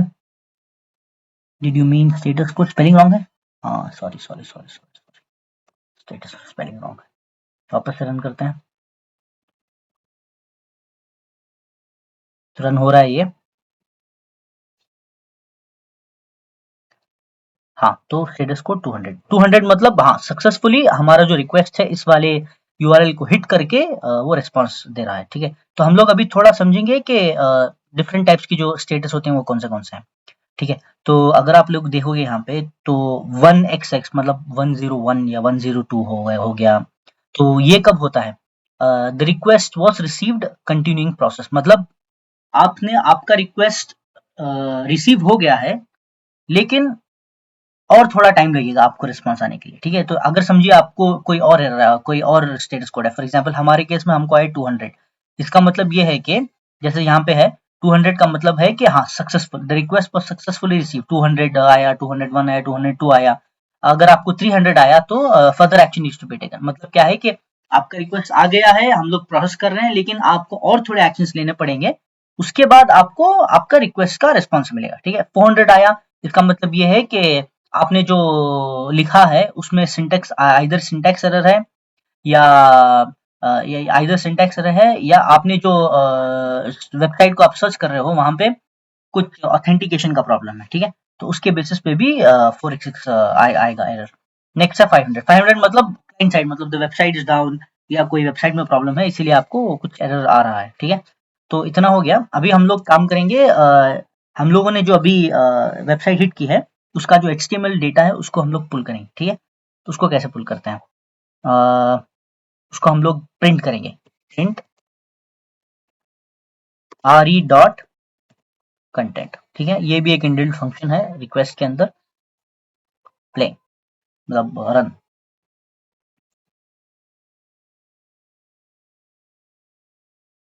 हाँ, देखा आपने, तो सारा सोर्स कोड यहाँ पे पुल हो गया पूरे पेज का। हम लोग क्या करेंगे, अभी सोर्स कोड को एक फाइल में सेव करके फिर उस वाली फाइल को हम लोग ब्राउज़र से ओपन करेंगे एंड देखेंगे कि जो हम लोगों ने पुल किया है वो एग्जैक्टली वैसे ही आ रहा है या नहीं। तो हम लोग जब फाइल ओपन करेंगे तो हमको ऐसा दिखना चाहिए, ठीक है। ऐसा दिखना चाहिए, डिक्टो पिज्जा जो है ऐसा दिखना चाहिए, ठीक है। इसको क्लोज कर देते हैं। तो मैं अभी उसको हम लोग लिखेंगे फाइल में। वो लिखने के लिए एक पाइथन के अंदर एक इनबिल्ट फंक्शन होता है जिसका नाम है ओपन, तो हम लोग उसको यूज करेंगे। समझिए, आप एक वेरिएबल ले लो एफ इक्वल्स टू ओपन, ठीक है। एंड एक फाइल है, सॉरी, हाँ, तो एक फाइल है जिसका नाम है Khaiser dot H T M L, तो मैं उसमें सेव करने वाला हूँ, dot H T M L. And then हम लोग क्या करेंगे, इसमें इसमें हम लोग राइट करेंगे, तो हमको डब्ल्यू लिखना होगा। अच्छा, तो हम लोगों ने लिख लिया है कि Khaiser dot H T M L में राइट करें। अभी हम लोग क्या करेंगे, एक्चुअली लिखेंगे, ठीक है। तो हम लोग क्या लिखने वाले हैं, कंटेंट लिखने वाले हैं इस रिक्वेस्ट का। तो हम लोग लिखेंगे F dot write, perfect, and then R E dot C O N T N T content, ठीक है। फिर हम लोग इसको क्लोज कर देंगे। तो अगर आप क्लोज नहीं करोगे तो नहीं लिखेगा, क्योंकि फाइल वो ओपन कंसिडर करेगा एंड वो वेट करेगा कि आप कब क्लोज करोगे फाइल, ठीक है। तो हम इसको रन करके देखते हैं। इस वाले प्रिंट स्टेटमेंट को हटा देता हूँ मैं, क्योंकि we don't want this output. हम बस स्टेटस देखेंगे एंड देखेंगे कि वो काम हुआ या नहीं। ठीक है, वेट कीजिए 2 मिनट। तो हाँ, तो यहाँ पे आ रहा है एरर, मतलब आर्ग्यूमेंट मस्ट बी स्ट्रिंग। अच्छा, ये बोल रहा है कि ये जो हम लोग कंटेंट लिखेंगे, इसका जो आर्ग्यूमेंट, मतलब ये जो कंटेंट है वो स्ट्रिंग टाइप में होना चाहिए। तो हम लोग एक काम करते हैं, इसको स्ट्रिंग में कन्वर्ट कर देते हैं एंड फिर अब लोग रन करेंगे वापस। तो ठीक है, हो गया। तो अभी जब मैं html फाइल में जाऊंगा, देखिए आप, तो यहाँ पे सारा कंटेंट प्रिंट हो गया है। लेकिन अगर आप देखोगे क्लीन से तो ये बहुत इनफॉर्मल अनफॉर्मेटेड वे में दिख रहा है। मतलब अगर कोई आदमी पढ़ना चाहे तो इसको पढ़ नहीं पाएगा। लेकिन हम लोग इसको ओपन करके देखेंगे तो ये ऐसे ही दिखाएगा, जैसे ये हमारी पिज्जा की जो वेबसाइट है वैसे टाइप में। मैं आपको दिखाता हूँ। तो ये मेरा फाइल है, मैं इसको राइट क्लिक करूंगा, फिर open open open in browser Chrome. देखा आपने? तो ये लोकली ओपन हुआ है एंड हम लोगों ने एग्जैक्टली गूगल का जो सर्च का जो वेब कंटेंट है उसको हम लोगों ने कॉपी कर लिया। ऑब्वियसली इमेजेस वगैरह कॉपी नहीं हुए, क्योंकि वहां पे शायद कुछ और लिंक्ड होगा, लेकिन मोस्टली हमारा सारा इन्फॉर्मेशन आ गया है। तो हम लोग ऐसे करके गूगल के कंटेंट को स्क्रैप कर सकते हैं। नेक्स्ट, हम लोग एक काम करेंगे, इसको थोड़ा सा और नीट बनाएंगे। तो हमारा जो फाइल है इसको नीट बनाएंगे। इसको नीट बनाने के लिए, जैसे मैंने आपको शुरू में बोला था कि एक पैकेज है पाइथन का जिसका नाम है ब्यूटीफुल सोप। तो मैं काम करूंगा फ्रॉम BS4, ये पैकेज का नाम है इनफैक्ट BS4, एंड इसका जो एक मेथड है उसका नाम है ब्यूटीफुल। सो फ्रॉम BS4 जो बड़ा पैकेज है, from this import BAUTIFU beautiful soup. ठीक है, हो गया, ये कमिंग ऑटोमेटिक। तो हाँ, तो ये इंपोर्ट हो गया। अभी हम लोग ये जो हमारा डेटा है ना स्टेटस कोड का, आई मीन सॉरी, ये जो कंटेंट का डेटा है, इसको हम लोग इसके अंदर पास करेंगे। तो समझिए कि आप एक और वेरिएबल ले रहे हैं जिसका नाम है सूप इज इक्वल्स टू, तो आप पहले ब्यूटीफुल सूप लिखोगे यहाँ पे, फिर इसके कंटेंट को पास पास करोगे re dot content, and then हम लोग किस टाइप में इसको पास करने वाले, हम लोग इसको HTML के फॉर्मेटेड वे में करना चाहते हैं। तो हम लोग लिखेंगे HTML डॉट पार्सर, ठीक है।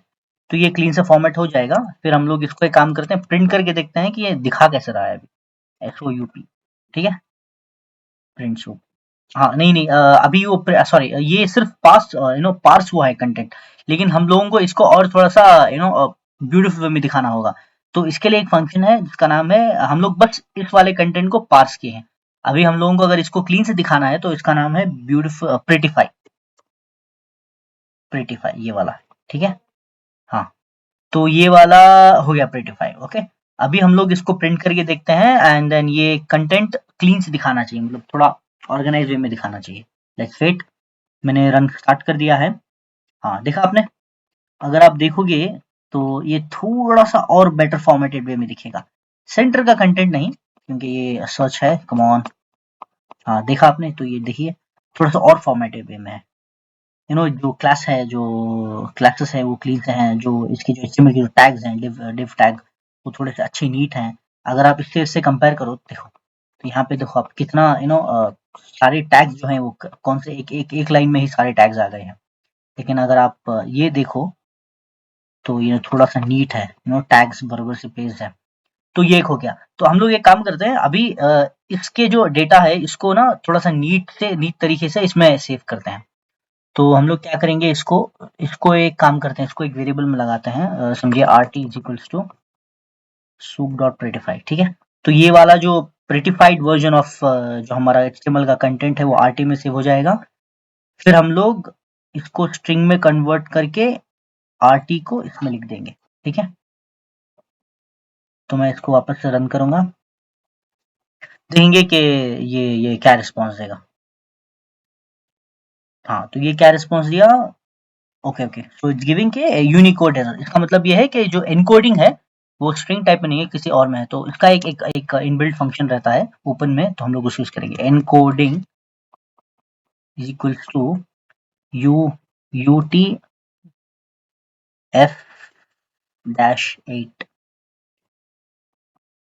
तो ये इनकोडिंग का फॉर्मेट है वो UTF-8 फॉर्मेट में है। तो हम लोग इसको अभी रीरन करेंगे एंड देन होपफुली ये सेव होना चाहिए।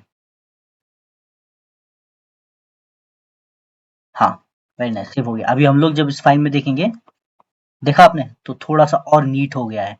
अभी हम लोग आराम से इसमें देख सकते हैं, ढूंढ सकते हैं, चेंजेस कर सकते हैं एंड देन वापस से मैं ओपन करके दिखाता हूँ। देखिए जो पेज का जो ये है कंटेंट है वो सेम है, बस हम लोगों ने थोड़ा फॉर्मेट कर दिया है, तो कुछ और चेंज नहीं होगा, बस थोड़ा सा नीट दिखेगा आप। हाँ, सेम है, देखा आपने, सेम है। ठीक है, तो मैं इसको क्लोज कर देता हूँ। अभी हम लोग सीखेंगे कि समझिए इतना आ गया, अभी हम लोग देखेंगे कि चलिए अगर आपको समझिए कि एक 5 एलिमेंट्स फाइंड करने हैं। फॉर एग्जांपल अगर मैं HTML का जो टैग है हमारे पास, जो डेटा है उसको ओपन करूँ एंड देन अगर आपको फाइंड करना है कि समझिए कि हाँ, ये जो समझिए ये जो स्पैन है, इसका जो क्लास है, नहीं ये गलत एग्जाम्पल हो जाएगा, हाँ बटन है फॉर एग्जाम्पल। तो समझिए आपको इस क्लास के सारे बटन जितने भी हैं पेज में उसको फाइंड करने हैं। ठीक है, तो इसके लिए एक फंक्शन है जिसका नाम है तो मैं सूप को ये वाले वेरिएबल को लूंगा, तो थोड़ा प्रिटिफाइड वेरिएबल है सूप डॉट फाइंड, फाइंड करके रहेगा फाइंड ऑल। ठीक है, soup dot find all and हम लोग लिखेंगे, इसका नाम है स्पैन,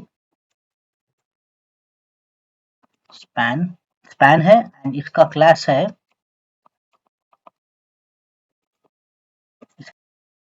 तो इसको एक वेरिएबल में सेव कर देते हैं सर्च में, search equals to soup dot find all span.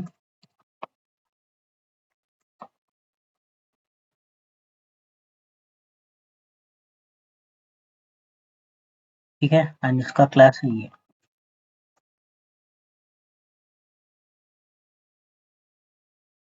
Class के सामने एक अंडरस्कोर लगाना पड़ेगा वरना ये काम नहीं करेगा। ठीक है, तो ये search is equal to soup dot find all span and इसका क्लास ये है। तो हम लोग अभी देखेंगे कि हमको कितना एलिमेंट्स आ रहे हैं। मैं इसको प्रिंट करता हूँ, INT सर्च। ठीक है, प्रिंट करते हैं।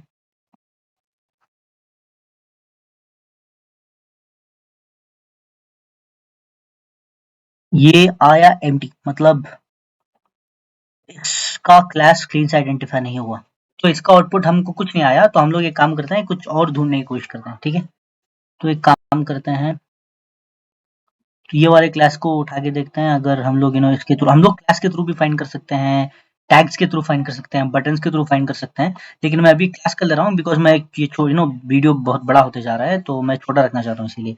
ठीक है, समझिए कि ये कौन सा एलिमेंट है, ये है डिवीजन का टैग एंड ये वाला क्लास है, तो मैं इसके लिखूंगा div।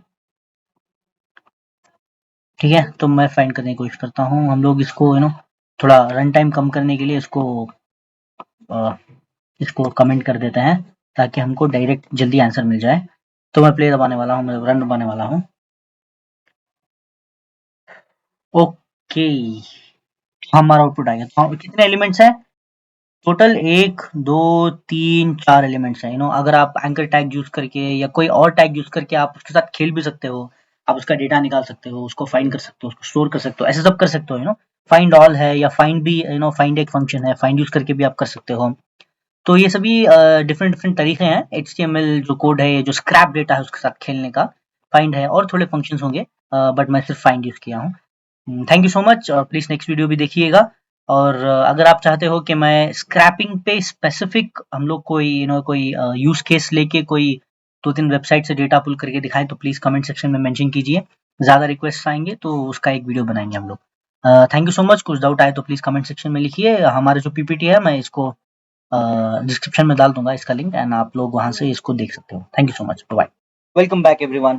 तो आज हमारा तीसरा प्रोजेक्ट है जिसमें हम लोग स्पेसएक्स, जो एक रॉकेट लॉन्चिंग कंपनी है, first private rocket launching company है, जिसके ओनर एलन मस्क हैं, जो कि टेस्ला के भी ओनर हैं। तो हम लोग स्पेसएक्स की वेबसाइट को हिट करके वहां से उनके जो रॉकेट लॉन्चिंग का डेटा होता है उस डेटा को निकालेंगे। तो स्पेसएक्स ने बहुत से ओपन APIs रखे हैं फ्री वाले, जिसकी मदद से हम लोग उनके रॉकेट लॉन्चिंग का जो रॉकेट का जो इन्फॉर्मेशन होता है उसको हम निकाल के उसको पढ़ सकते हैं एंड उससे थोड़ा खेल सकते हैं। तो हम आज उसी के अराउंड थोड़ा सा खेलेंगे।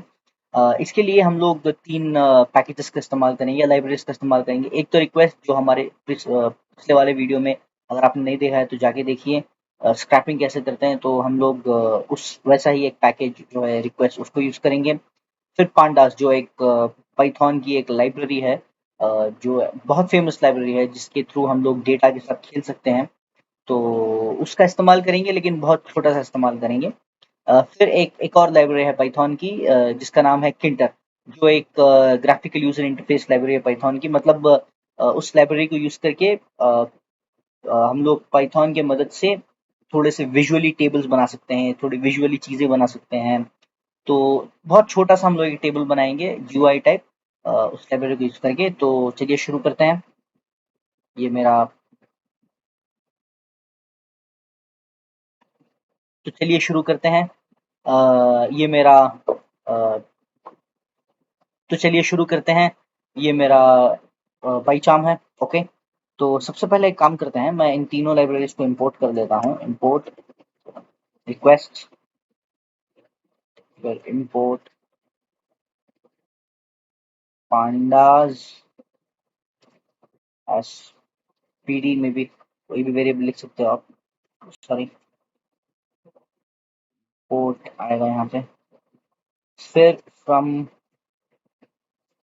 किंटर इंपोर्ट एवरीथिंग। ठीक है, तो स्टार का मतलब है कि इस बार लाइब्रेरी से आप सब कुछ इंपोर्ट कर लो, एक पर्टिकुलर फंक्शन नहीं, सब कुछ इंपोर्ट कर लो। ठीक है, तो हम लोग हिट करने वाले हैं। एक काम करते हैं, पहले हम लोग जाके गूगल में ढूंढ लेते हैं जो भी हमारे अगर हमको भी फ्री वाले एपीआईज मिले इसके स्पेस एक्स के। तो स्पेस एक्स फ्री एपीआईज मतलब देखते हैं। ओके, तो ये एक डॉक्यूमेंट है। तो API version 3 is deprecated as of November, लेकिन शायद इसकी मदद से हम लोग पुराना डेटा निकाल सकते हैं। तो देखते हैं। ओके, तो यहाँ पे सारा डेटा लिखा है। Very good. तो लॉन्चेस में जाते हैं, फिर पास्ट लॉन्चेस या ऑल लॉन्चेस में पास्ट लॉन्चेस में जा रहा हूँ। ओके, तो वर्जन 3 में पास्ट लॉन्चेस हैं एंड ये सारा डेटा है। ठीक है, ये सारा डेटा हम पुल कर सकते हैं इस एपीआई की मदद से। एपीआई बोलते हैं एप्लीकेशन प्रोवाइड पेज, मतलब एक सर्टेन यूआरएल होता है जो एक्सपोज किया जाता है, लोग उसको हिट करके वहां से इंफॉर्मेशन निकाल सकते हैं। तो सिंपल सिंपल चीज़ है ये। और उसके लिए में भी अगर आप इंटरेस्टेड हो तो मुझे बताइए, हम लोग उसके लिए सेपरेट वीडियो बनाते हैं।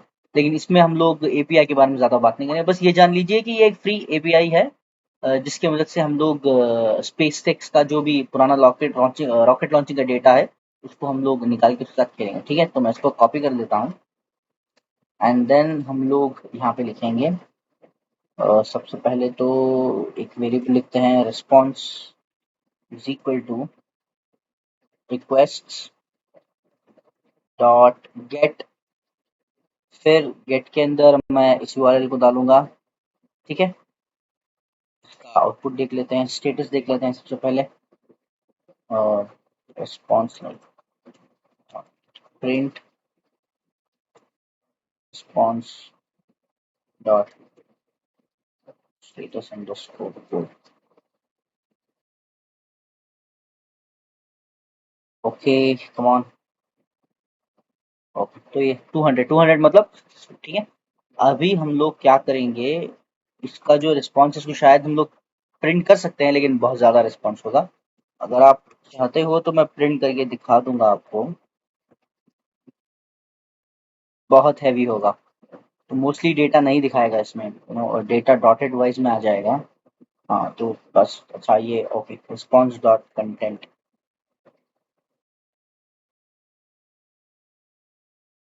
बहुत ज़्यादा डेटा होगा, आई एम 100% श्योर। हाँ, तो बोला ना मैंने, ये तो बहुत ज़्यादा डेटा है, सर नहीं खेल सकते। तो एक काम कर सकते हैं, हम लोग इसको हम लोग जेसन में कन्वर्ट करेंगे। तो एक काम करते हैं, इसको लिखते हैं response equals to response dot JSON. ठीक है, तो हम लोग अगर आप देखोगे तो ये डेटा है ना थोड़ा सा अनफॉर्मेटेड वे में है एंड अच्छा भी नहीं लग रहा, तो हम लोग इसको जेसन में कन्वर्ट करते हैं, ठीक है। उसके बाद फिर इसको रन करते हैं, नहीं इसको प्रिंट करना पड़ेगा राइट, तो एक काम करते हैं, ठीक है। तो हम लोगों ने इसको जेसन में कन्वर्ट कर लिया। अभी हम लोग क्या करेंगे, पांडास को बुला के ये भी जो भी रिस्पॉन्स है इसको हम टेबल फॉर्मेट में कन्वर्ट करेंगे, ठीक है। तो पांडास क्या करता है, उसका एक फंक्शन है वो, मतलब पांडास तो डेटा के साथ खेलने के लिए होता है, लेकिन हम लोग इस वाले पार्ट में पांडा को उठा के इसको हम लोग टेबल फॉर्मेट में कन्वर्ट करेंगे, ठीक है।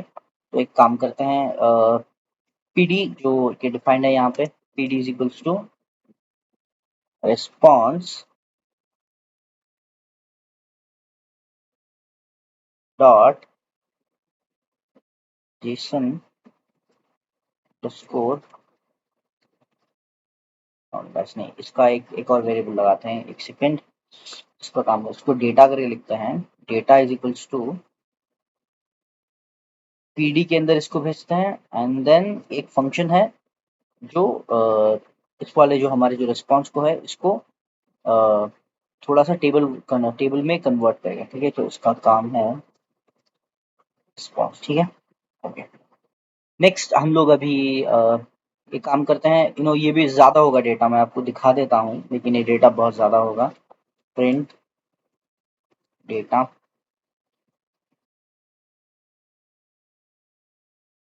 मोस्टली यहाँ पे ना आउटपुट देखिए 108 रोज है और 109 कॉलम्स है, 108 रोज हैं और बहुत ज़्यादा कॉलम्स हैं, डेटा दिखा भी नहीं रहा। वो 99 कॉलम्स है, 109 रोज एंड 99 कॉलम्स है, बहुत ज़्यादा है, तो ऑब्वियसली यहाँ पे नहीं दिखाएगा। तो हम लोग क्या करते हैं, इसको थोड़ा सा फिल्टर करते हैं। तो अभी इसको फिल्टर करने के लिए हम लोग क्या करेंगे, हम लोग एक काम करते हैं, ठीक है। तो यहाँ पे हमने देखा कि डेटा बहुत ज़्यादा है, मैं एक और बार डेटा प्रिंट कर देता हूँ, डेटा। हम लोगों ने देखा कि 109 रोज और 99 कॉलम्स हैं।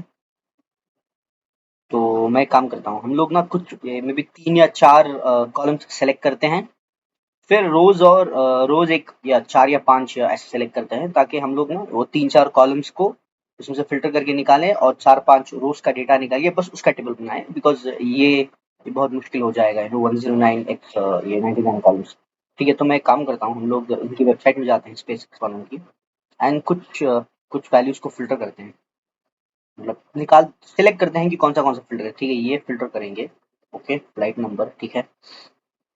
तो सबसे पहले मुझे फ़िल्टर करने के लिए जो पांडास जो है वो इनबिल्ट थोड़ी सी चीज़ें देता है, जैसे कि मैं ये जो वेरिएबल है हमारा उसको लिखूंगा, फिर इसके अंदर ही ऐसे करके लिखूंगा, तो ये 2 स्क्वायर ब्रैकेट्स और ये 2 स्क्वायर ब्रैकेट्स, एंड देन मैं ये सारे डेटा को इसमें पास करूंगा तो ये फ़िल्टर हो जाएगा, ठीक है। तो मैं ऐसे करके लिखूंगा, ये हो गया पहला वाला फ्लाइट नंबर। नेक्स्ट हम लोग क्या सेलेक्ट करें, ईयर सेलेक्ट करें या डेट सेलेक्ट करें, एक काम करते हैं और ईयर सेलेक्ट करते हैं, ईयर सेलेक्ट करते हैं। फिर उसके बाद क्या सेलेक्ट करें,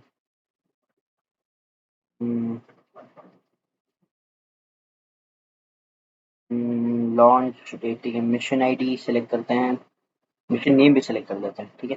मिशन नेम और मिशन आईडी दोनों सेलेक्ट कर देते हैं, थोड़ा इजी रखते हैं, कॉम्प्लिकेट नहीं करना चाहता मैं, आप जो चाहे आप पुल कर सकते हो थोड़ा सा, लेकिन ये अगर आप ऐसी चीज़ें देखेंगे तो ये ये एक देखिए ये डायरेक्ट है कि हाँ ये मिशन है और ये है, ठीक है। ये एक डिक्शनरी है, लेकिन ये एक डिक्शनरी के अंदर डिक्शनरी है, ऐसी चीज़ों के लिए मे बी आपको थोड़ा सा और सोचना पड़ेगा। मैं इजी चीज़ें पुल करूंगा, बिकॉज मैं वीडियो बड़ा नहीं होना चाहता, मैंने चलिए वीडियो बड़ा हो जाए, तो मैं दिखा दूंगा नेक्स्ट मिशन आईडी, ठीक है।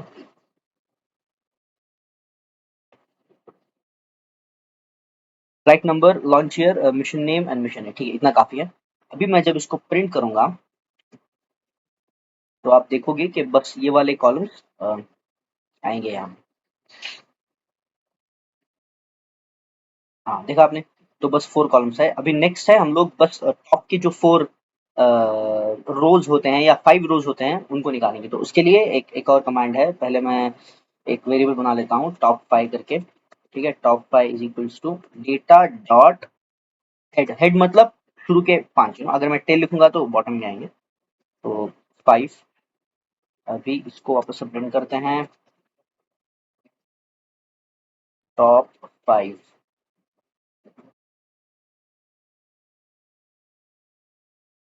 हाँ देखिए आपने, ये टॉप 5 आ गए हैं, ठीक है नाइस। अभी ये जो डेटा है, मतलब ये एक तरीके का टेबल है जिसमें आपको डेटा दिखाई दे रहा है कि हाँ ये फ्लाइट 1 जैकेट 2006 में गई थी, जिसका नाम था फाल्कन सैट। फिर जाते ही इतने इतने डिफरेंट डिफरेंट टाइप के रॉकेट्स लॉन्च किए हम लोगों ने, 5 डिफरेंट रॉकेट्स 2009 तक। अभी हम लोग काम करेंगे, इसको मैं पास नहीं कर सकता, मैं जो किंटर यूज करके हम जो टेबल बनाने वाले हैं जीओआई का यूआई का, तो उसमें हम लोग इसको पास नहीं करते, तो हमको इसको ना पहले लिस्ट में कन्वर्ट करना होगा। तो इसमें लिस्ट में कन्वर्ट करने के लिए एक काम करते हैं हम लोग, ये जो रो है, ये जो कॉलम का जो हेडिंग है, उसका एक लिस्ट बनाते हैं।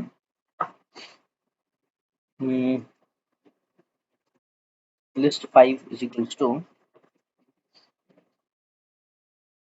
इसको ऐसे बनाते हैं, पहले इसको स्क्वायर ब्रैकेट में लिख लेते हैं। फिर ये है टॉप 5 में से टॉप 5 डॉट कॉलम्स, ये जो कॉलम्स हैं dot values dot to list, ठीक है। अभी ये जो लिस्ट 5 है इसमें ये सारे आ गए। अभी हम लोगों को इसके बॉटम के रोज लेने होंगे, तो हम लोग इसको फिर कंकैटिनेट कर देते हैं, फिर top 5 dot values dot to list, ठीक है। अब मैं इसको प्रिंट करके दिखाता हूँ आपको।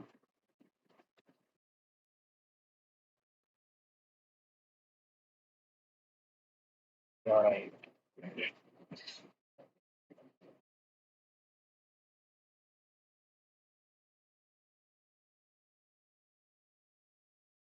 हाँ देखा आपने, तो इसको निकाल देते हैं, ये अजीब लगा। तो देखा आपने, तो क्या हो गया अभी, ये जो फर्स्ट का था ये एक लिस्ट में आ गए, फिर इसके अंदर ये लिस्ट आ गई, तो ये एक बड़ा लिस्ट बन गया जिसका नाम है लिस्ट 5। और इसका लेंथ अगर आप देखोगे तो,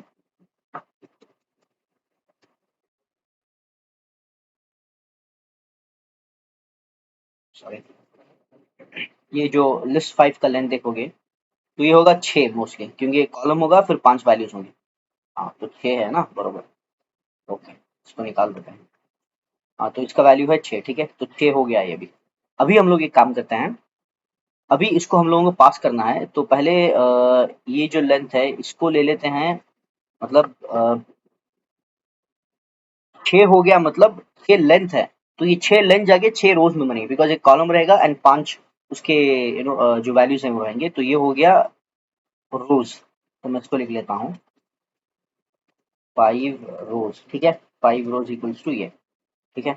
अभी मुझे जानना है कि कॉलम्स कितने हैं, अगर मुझे जानना है कॉलम्स कितने हैं, तो मैं बस ये जो हमारा पहला वैल्यू है, जो इंडेक्स हम लोगों ने देखा है यहाँ पे, उसको निकाल देते हैं, दिखाता हूँ मैं आपको।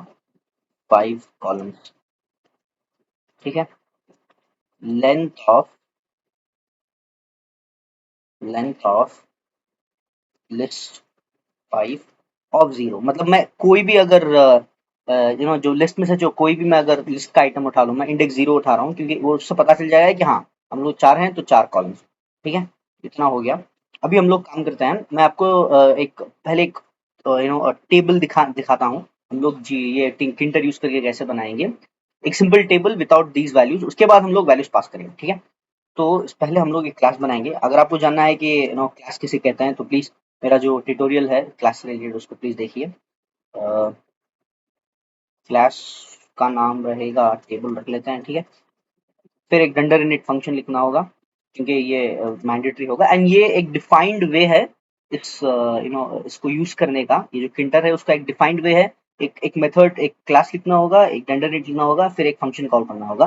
मैं उसी को लिख रहा हूँ, मैं थोड़ी देर में आपको कॉपी पेस्ट करके भी दिखाऊंगा।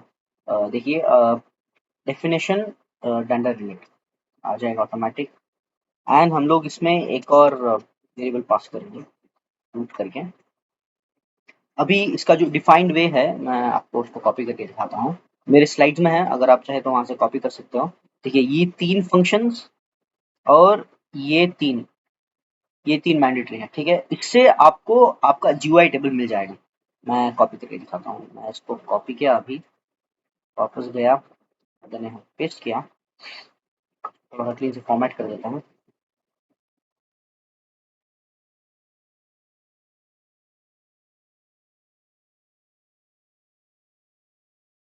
ठीक है, तो हम लोग क्या बोल रहे हैं इसको, ये रूट को एंटर करा रहे हैं। ये बॉटम वाला भी कॉपी कर लेता हूँ मैं। अगर आपको एक सिंपल सा एक टेबल बनाना है, ओपन टेबल, तो आप इसी को ही हमेशा यूज करोगे। ठीक है, ये जो रूट है, ये रूट है। इसमें हम लोग इसका एक फंक्शन बना रहे हैं, एक फंक्शन है इनबिल्ट, तो उसको एक वेरिएबल पे असाइन करके फिर उसका एक ऑब्जेक्ट बना रहे हैं टी। फिर उसको एक मेन लूप में पास कर रहे हैं। अगर आप इसके बारे में ज़्यादा पढ़ना चाहते हो, आप जाके पढ़ सकते हो। लेकिन ये एक डिफाइंड वे है, अगर आपको एक एक यूआई का टेबल टेबल बनाना है तो। ठीक है, तो इसका विथ हो गया 20, तो 20 रहेगा पिक्सेल्स। ये ब्लू कलर में होगा, इसका एरियल होगा, एंड बोल्ड होगा, एंड फॉन्ट 16 साइज पे होगा। ठीक है, तो ये कितने रोज बनाए, फॉर एग्जाम्पल मैं 2 रोज बनाऊंगा एंड 2 कॉलम्स बनाऊंगा, एंड देन इसके कितने वैल्यूज पास करें हम लोग इसके अंदर, ये मैं 2 वैल्यूज पास करूंगा। ठीक है, तो फर्स्ट 2 वैल्यूज पे हम हमारा एक टेबल बन जाएगा, या फर्स्ट सिर्फ फ्लाइट नंबर और लॉन्च पे एक टेबल बन जाएगा। मैं आपको दिखाता हूँ मैं क्या बोलूँ। ठीक है, ये हो गया, सॉरी सॉरी, ये हो गया लिस्ट ऑफ 5। यहाँ पे लिस्ट ऑफ 5 आएगा। ठीक है, तो एंट्री हो गया, इंसर्ट हो गया। ठीक है, अभी मैं इसको रन करूंगा, तो आप देखोगे कि एक टेबल बन गया है जीयूआई का। हाँ, तो ये रन हो गया है। देखोगे आप, हाँ देखिए, एक सिंपल सा टेबल बन गया है जिसके अंदर क्या गया है, कोई वैल्यू गई है। तो ये एक टेबल है, देख लीजिए। अभी हम लोग इसके अंदर वैल्यूज पास करेंगे, ताकि अ, हम लोग क्लीन से इसको दिखा पाएँ। अभी तो बस एक एक विंडो बना है एंड जिसमें कुछ लिखा गया है, ठीक है? तो वैल्यू रियल में पास करने के लिए हम लोग अभी क्या करेंगे, एक फंक्शन लिखेंगे, एक फॉर लूप लिखेंगे, एंड ये जो हम लोगों ने वैल्यूज़ यहाँ पे लिए थे, जो यहाँ पे जो लिस्ट बनाया था, इसको वन बाय वन पास करेंगे, ठीक है? ओके, तो मैं लिखूँगा फॉर आई इन, हम लोग क्या करेंगे, पहले रोज़ पास करेंगे, तो इसका रेंज, ठीक है? 5 रोज़ फॉर आई इन 5 रो, नहीं, इसका रेंज पास करेंगे ना, राइट। मतलब रेंज, मतलब ये देखिए, इसका आंसर हम देखा 6 था ना, तो ये 6 बार लूप के अंदर एंट्री होके 6 रोज बनाएगा। उसके बाद हम लोग इसको पास करेंगे, जिसमें 4 कॉलम्स बनेंगे एंड सारा डेटा उसमें भेज के एक टेबल बन जाएगा, ऐसे करके, ठीक है? मैं इसको ऐसे कर लेता हूँ। ये रेंज भी एक इनबिल्ट फंक्शन है, इसको यूज कर रहा हूँ मैं, ठीक है? फिर इसके अंदर हम लोग पास करेंगे for J in range of 5 columns, ठीक है? एग्जैक्ट 4 कॉलम हुआ है, बट मैं ऐसे लिख लिया हूँ, ठीक है? टॉप 5 के कॉलम्स करेंगे, ठीक है? अभी मैं इसको वापस से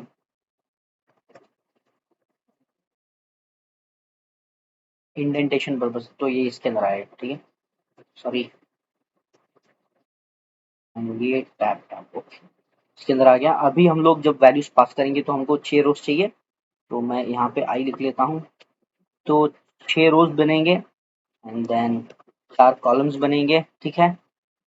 फिर क्या होगा, यहाँ पे आएगा ये, एंड देन रो के लिए पहला वाला जो ये कॉपी करेगा, उसके बाद बाकी के 4 वैल्यूज को लिखेगा। तो मैं यहाँ पे आई जे लिख लेता हूँ, आई जे लिख लेता हूँ, ठीक है?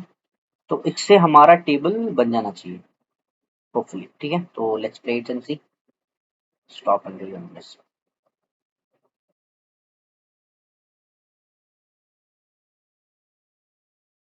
कम ऑन। हाँ, देखा आपने, वेरी नाइस। तो हमारा टेबल बन गया है। तो हमने जो फ़िल्टर किया उसके हिसाब से सारा टेबल बन गया है, वेरी नाइस। अभी हम लोग काम करते हैं, अभी हम लोग टॉप 10 पुल करके देखते हैं, ठीक है?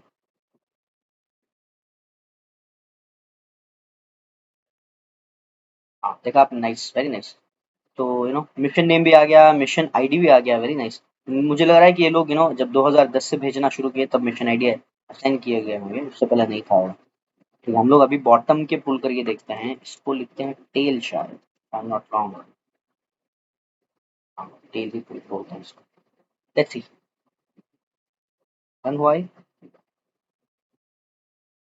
ओके, हाँ देखा आपने बॉटम के। तो जो बॉटम के हैं तो लास्ट 2020 का फ्लाइट है ये।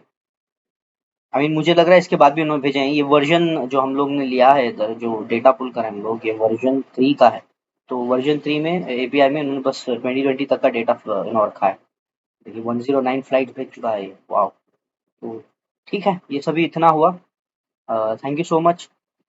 नेक्स्ट हम लोग एक काउंटर बनाएंगे। अगर आपको कुछ डाउट है फंक्शंस में एंड लिस्ट में, या जो भी डेटा टाइप में डाउट है, या फंक्शन में डाउट है, या क्लास में डाउट है, तो प्लीज़ मेरा वीडियो देखिए। बहुत छोटा सा वीडियो है, ज़्यादा इन डेप्थ तक नहीं गया हूँ मैं। एंड अगर आपको कुछ बताना है, या अगर आप चाहते हो कि मैं कुछ टॉपिक पे वीडियो बनाऊँ, तो प्लीज़ कमेंट सेक्शन में लिखिएगा। मैं पढ़ूंगा एंड देन अगर मुझे नहीं आता तो मैं सीख के वीडियो बनाऊंगा। Thank you so much, bye bye, welcome back. तो अभी हम लोग बनाने वाले हैं एक काउंटडाउन टाइमर। ये बहुत छोटा वीडियो होगा, तो मैं इसको जल्द से जल्द फिनिश करने की कोशिश करूंगा। काउंटर टाइमर किसको बोलते हैं? मतलब आप जब एक मोबाइल फोन खोलोगे तो एक काउंटर टाइमर बन जाता है ना, 5 4 3 2 1 ऐसे टाइप के। तो हम लोग एक टाइम लेंगे सेकेंड्स में, एंड उसको माइनस करके एक काउंटर टाइमर बनाएंगे। तो सबसे पहले हम लोगों को इंपोर्ट करना होगा टाइम। टाइम एक इनबिल्ट लाइब्रेरी है पाइथन के अंदर, मॉड्यूल लाइब्रेरी। तो हम लोग उसको इंपोर्ट करने वाले हैं। फिर हम लोग क्या करेंगे, एक इनपुट लेंगे लोगों से, t is equals to input, इसको लिखेंगे एंटर टाइम इन सेकेंड्स, ठीक है। उसके बाद हम लोग क्या करेंगे, एक फंक्शन लिखेंगे, इसका नाम होगा count down, count down 40 count down, and इसमें हम लोग पास करेंगे टी, सिंपल, ठीक है। अभी ये फंक्शन बना नहीं है तो मैं इसको डिफाइन करता हूँ ऊपर, ठीक है, यहाँ पे। तो डेफिनेशन, इसको इतना निकाल लेते हैं तो awkward, ठीक है। तो डेफिनेशन क्या है, काउंट डाउन बना रहे हैं, काउंट डाउन, ठीक है। ये हो गया, एंड इसमें टी आएगा यहाँ से, नेक्स्ट। अभी हम लोग क्या करते हैं, सबसे पहले अभी आप समझिए किसी ने 100 सेकेंड्स दिए, तो हम लोगों को क्या चाहिए, दो चीज़ चाहिए। एक चाहिए मिनट, फिर एक चाहिए सेकेंड। मतलब 100 सेकेंड मतलब कितना, 1 मिनट और 40 सेकेंड, करेक्ट। तो इसका कैसे आएगा, इसका ओके। तो हम लोग एक काम करते हैं, मिनट्स कॉमा सेकेंड्स यहाँ पे लिख लेते हैं। एंड देन ये लाने के लिए ना एक फंक्शन है, एक मतलब एक फंक्शन है इसमें पाइथन में, उसको लिखते हैं जिसका नाम है div mod, ठीक है। div mod में हम लोग पास करेंगे, ये टी पास करेंगे जो लोगों ने दिया है, ठीक है। उसके बाद उसको 60 से डिवाइड कर लेंगे, ठीक है। तो ये मतलब ये कैसे काम करेगा कि समझिए आप 100 लिख रहे हो, तो क्या करेगा, ये 100 उठाएगा यहाँ से, डिवाइड बाय 60 करेगा, ठीक है। अगर आप देखोगे 100 डिवाइड बाय 60, तो क्या आएगा, आएगा 1 आएगा इसका रिजल्ट, ठीक है। 1 पॉइंट चेंज आएगा, मोस्टली 1 पॉइंट कुछ आ सकता है, ठीक है। तो 1 आएगा। तो ये समझिए इसका रिजल्ट 1 आया। अगर हम लोग डेसिमल में नहीं मतलब कंसिडर कर रहे हैं, तो इसका रिजल्ट 1 है, एंड इसका रिमाइंडर हुआ 40, करेक्ट। तो 1 यहाँ पे आएगा एंड देन 40 आएगा, 140 मतलब 1 मिनट एंड 40 सेकेंड्स ऐसे करके, ठीक है। तो ऐसे होगा ये, तो इसलिए मैं यहाँ पे एग्जाम कमेंट लिख रहा हूँ, e डिवाइडेड बाई 60, ठीक है। फिर इसका जो भी रिजल्ट होगा वो मिनट्स और सेकेंड में सेव हो जाएगा। अभी हमको इसको एक एक फॉर्मेट में प्रिंट करना होगा, तो इसको लिख लेते हैं टाइमर इक्वल्स टू, फॉर्मेटिंग कर लेते हैं, ऐसे ही एक स्ट्रिंग बनाते हैं, formatting formatting dot dot format, और इसके अंदर हम लोग पास करेंगे ये मिनट्स और सेकेंड्स, ठीक है। इसका ऐसे होगा, ये 2 डिजिट्स होंगे, इसको ऐसे लिखना है, ठीक है। फिर मैं इसको प्रिंट करूंगा, प्रिंट टाइमर, एंड देन हम लोग इसको ओ सॉरी सॉरी, एक चीज सबसे इंपॉर्टेंट भूल गया मैं। सबसे पहले ये कब तक प्रिंट करेगा, जब तक प्रिंट करेगा तब की मतलब until it has T value, मतलब टी की वैल्यू 0 ना हो तक, राइट। जैसे आपने अगर 10 सेकंड्स दिया है तो 10 9 8 7 6 5 4 3 2 1, तो जब तक 0 ना हो तब तक, तो हम लोगों को एक वाइल लूप लिखना होगा यहाँ, वाइल मतलब जब तक टी की वैल्यू 0 ना हो, ठीक है? तो ये ऐसे क्यों आ रही है? यानी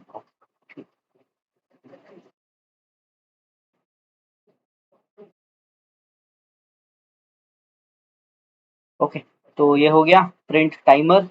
उसके बाद हम लोग टी की वैल्यू को हमको रिड्यूस भी करना है, T is equals to T minus one, ठीक है?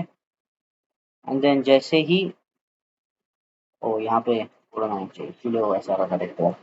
ओके, ओके, ये सारे वैल्यूज ऐसे होंगे, इंडेंटेशन भी मिसिंग है। Tab, tab, tab. एंड जैसे ही टी की वैल्यू 0 हो जाएगी तो ये प्रिंट करेगा लास्ट में,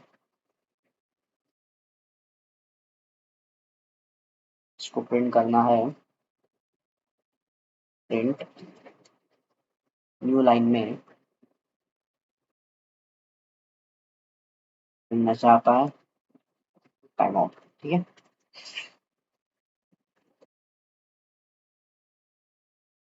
ओके, अभी इसको रन करते हैं। टाइम इन सेकंड एंटर करना होगा, समझे मैं 5 सेकंड एंटर कर रहा हूँ। ओके, कुछ रॉन्ग है। Unsupported operand divmod string and input, तो हम लोगों को इसको इंट में कन्वर्ट करना होगा, ठीक है? फिर प्लस पेज भी दे देते हैं, वापस से रन करते हैं। टाइम समझिए 4 सेकंड्स। वापस से कुछ रॉन्ग आया। लाइन 7 काउंटडाउन टाइमर एरर है लाइन 7 में। फॉर्मेट, इसमें क्या एरर है?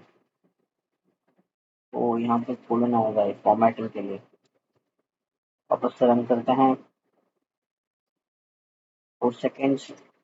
हाँ आ गया, देखा आपने? अच्छा अच्छा, ये 4 लिख रहा है, 3 लिख रहा है, 2 लिख रहा है, हर every time it's printing time out, तो हम लोग इसको यहाँ से निकाल के व्हाइल लूप के बाहर लिख देते हैं, ठीक है? हाँ, यही सही है। वापस से रन करते हैं। फिर ओके, लेकिन हम लोगों को काउंटडाउन टाइमर की तरह चाहिए ना, लाइक थोड़ा डिले चाहिए प्रिंट होने के लिए, ताकि हम लोग उसको देख पाए, तो इसके लिए है टाइम डॉट स्लीप, ठीक है? ये एक फंक्शन है जो डिले प्रोड्यूस करेगा आउटपुट में। ये 1 सेकंड होगा। वापस से प्ले करते हैं।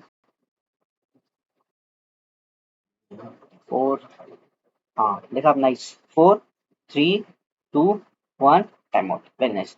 अभी हम लोग एक काम करते हैं। अभी ये जाके ना नए नए लाइन में प्रिंट हो रहा है, लेकिन अगर मैं चाहूँ तो नहीं नहीं, मुझे नए लाइन में नहीं चाहिए, मुझे ये 4 निकल के 3 आना चाहिए, फिर 3 निकल के 2, फिर 2 निकल के 1।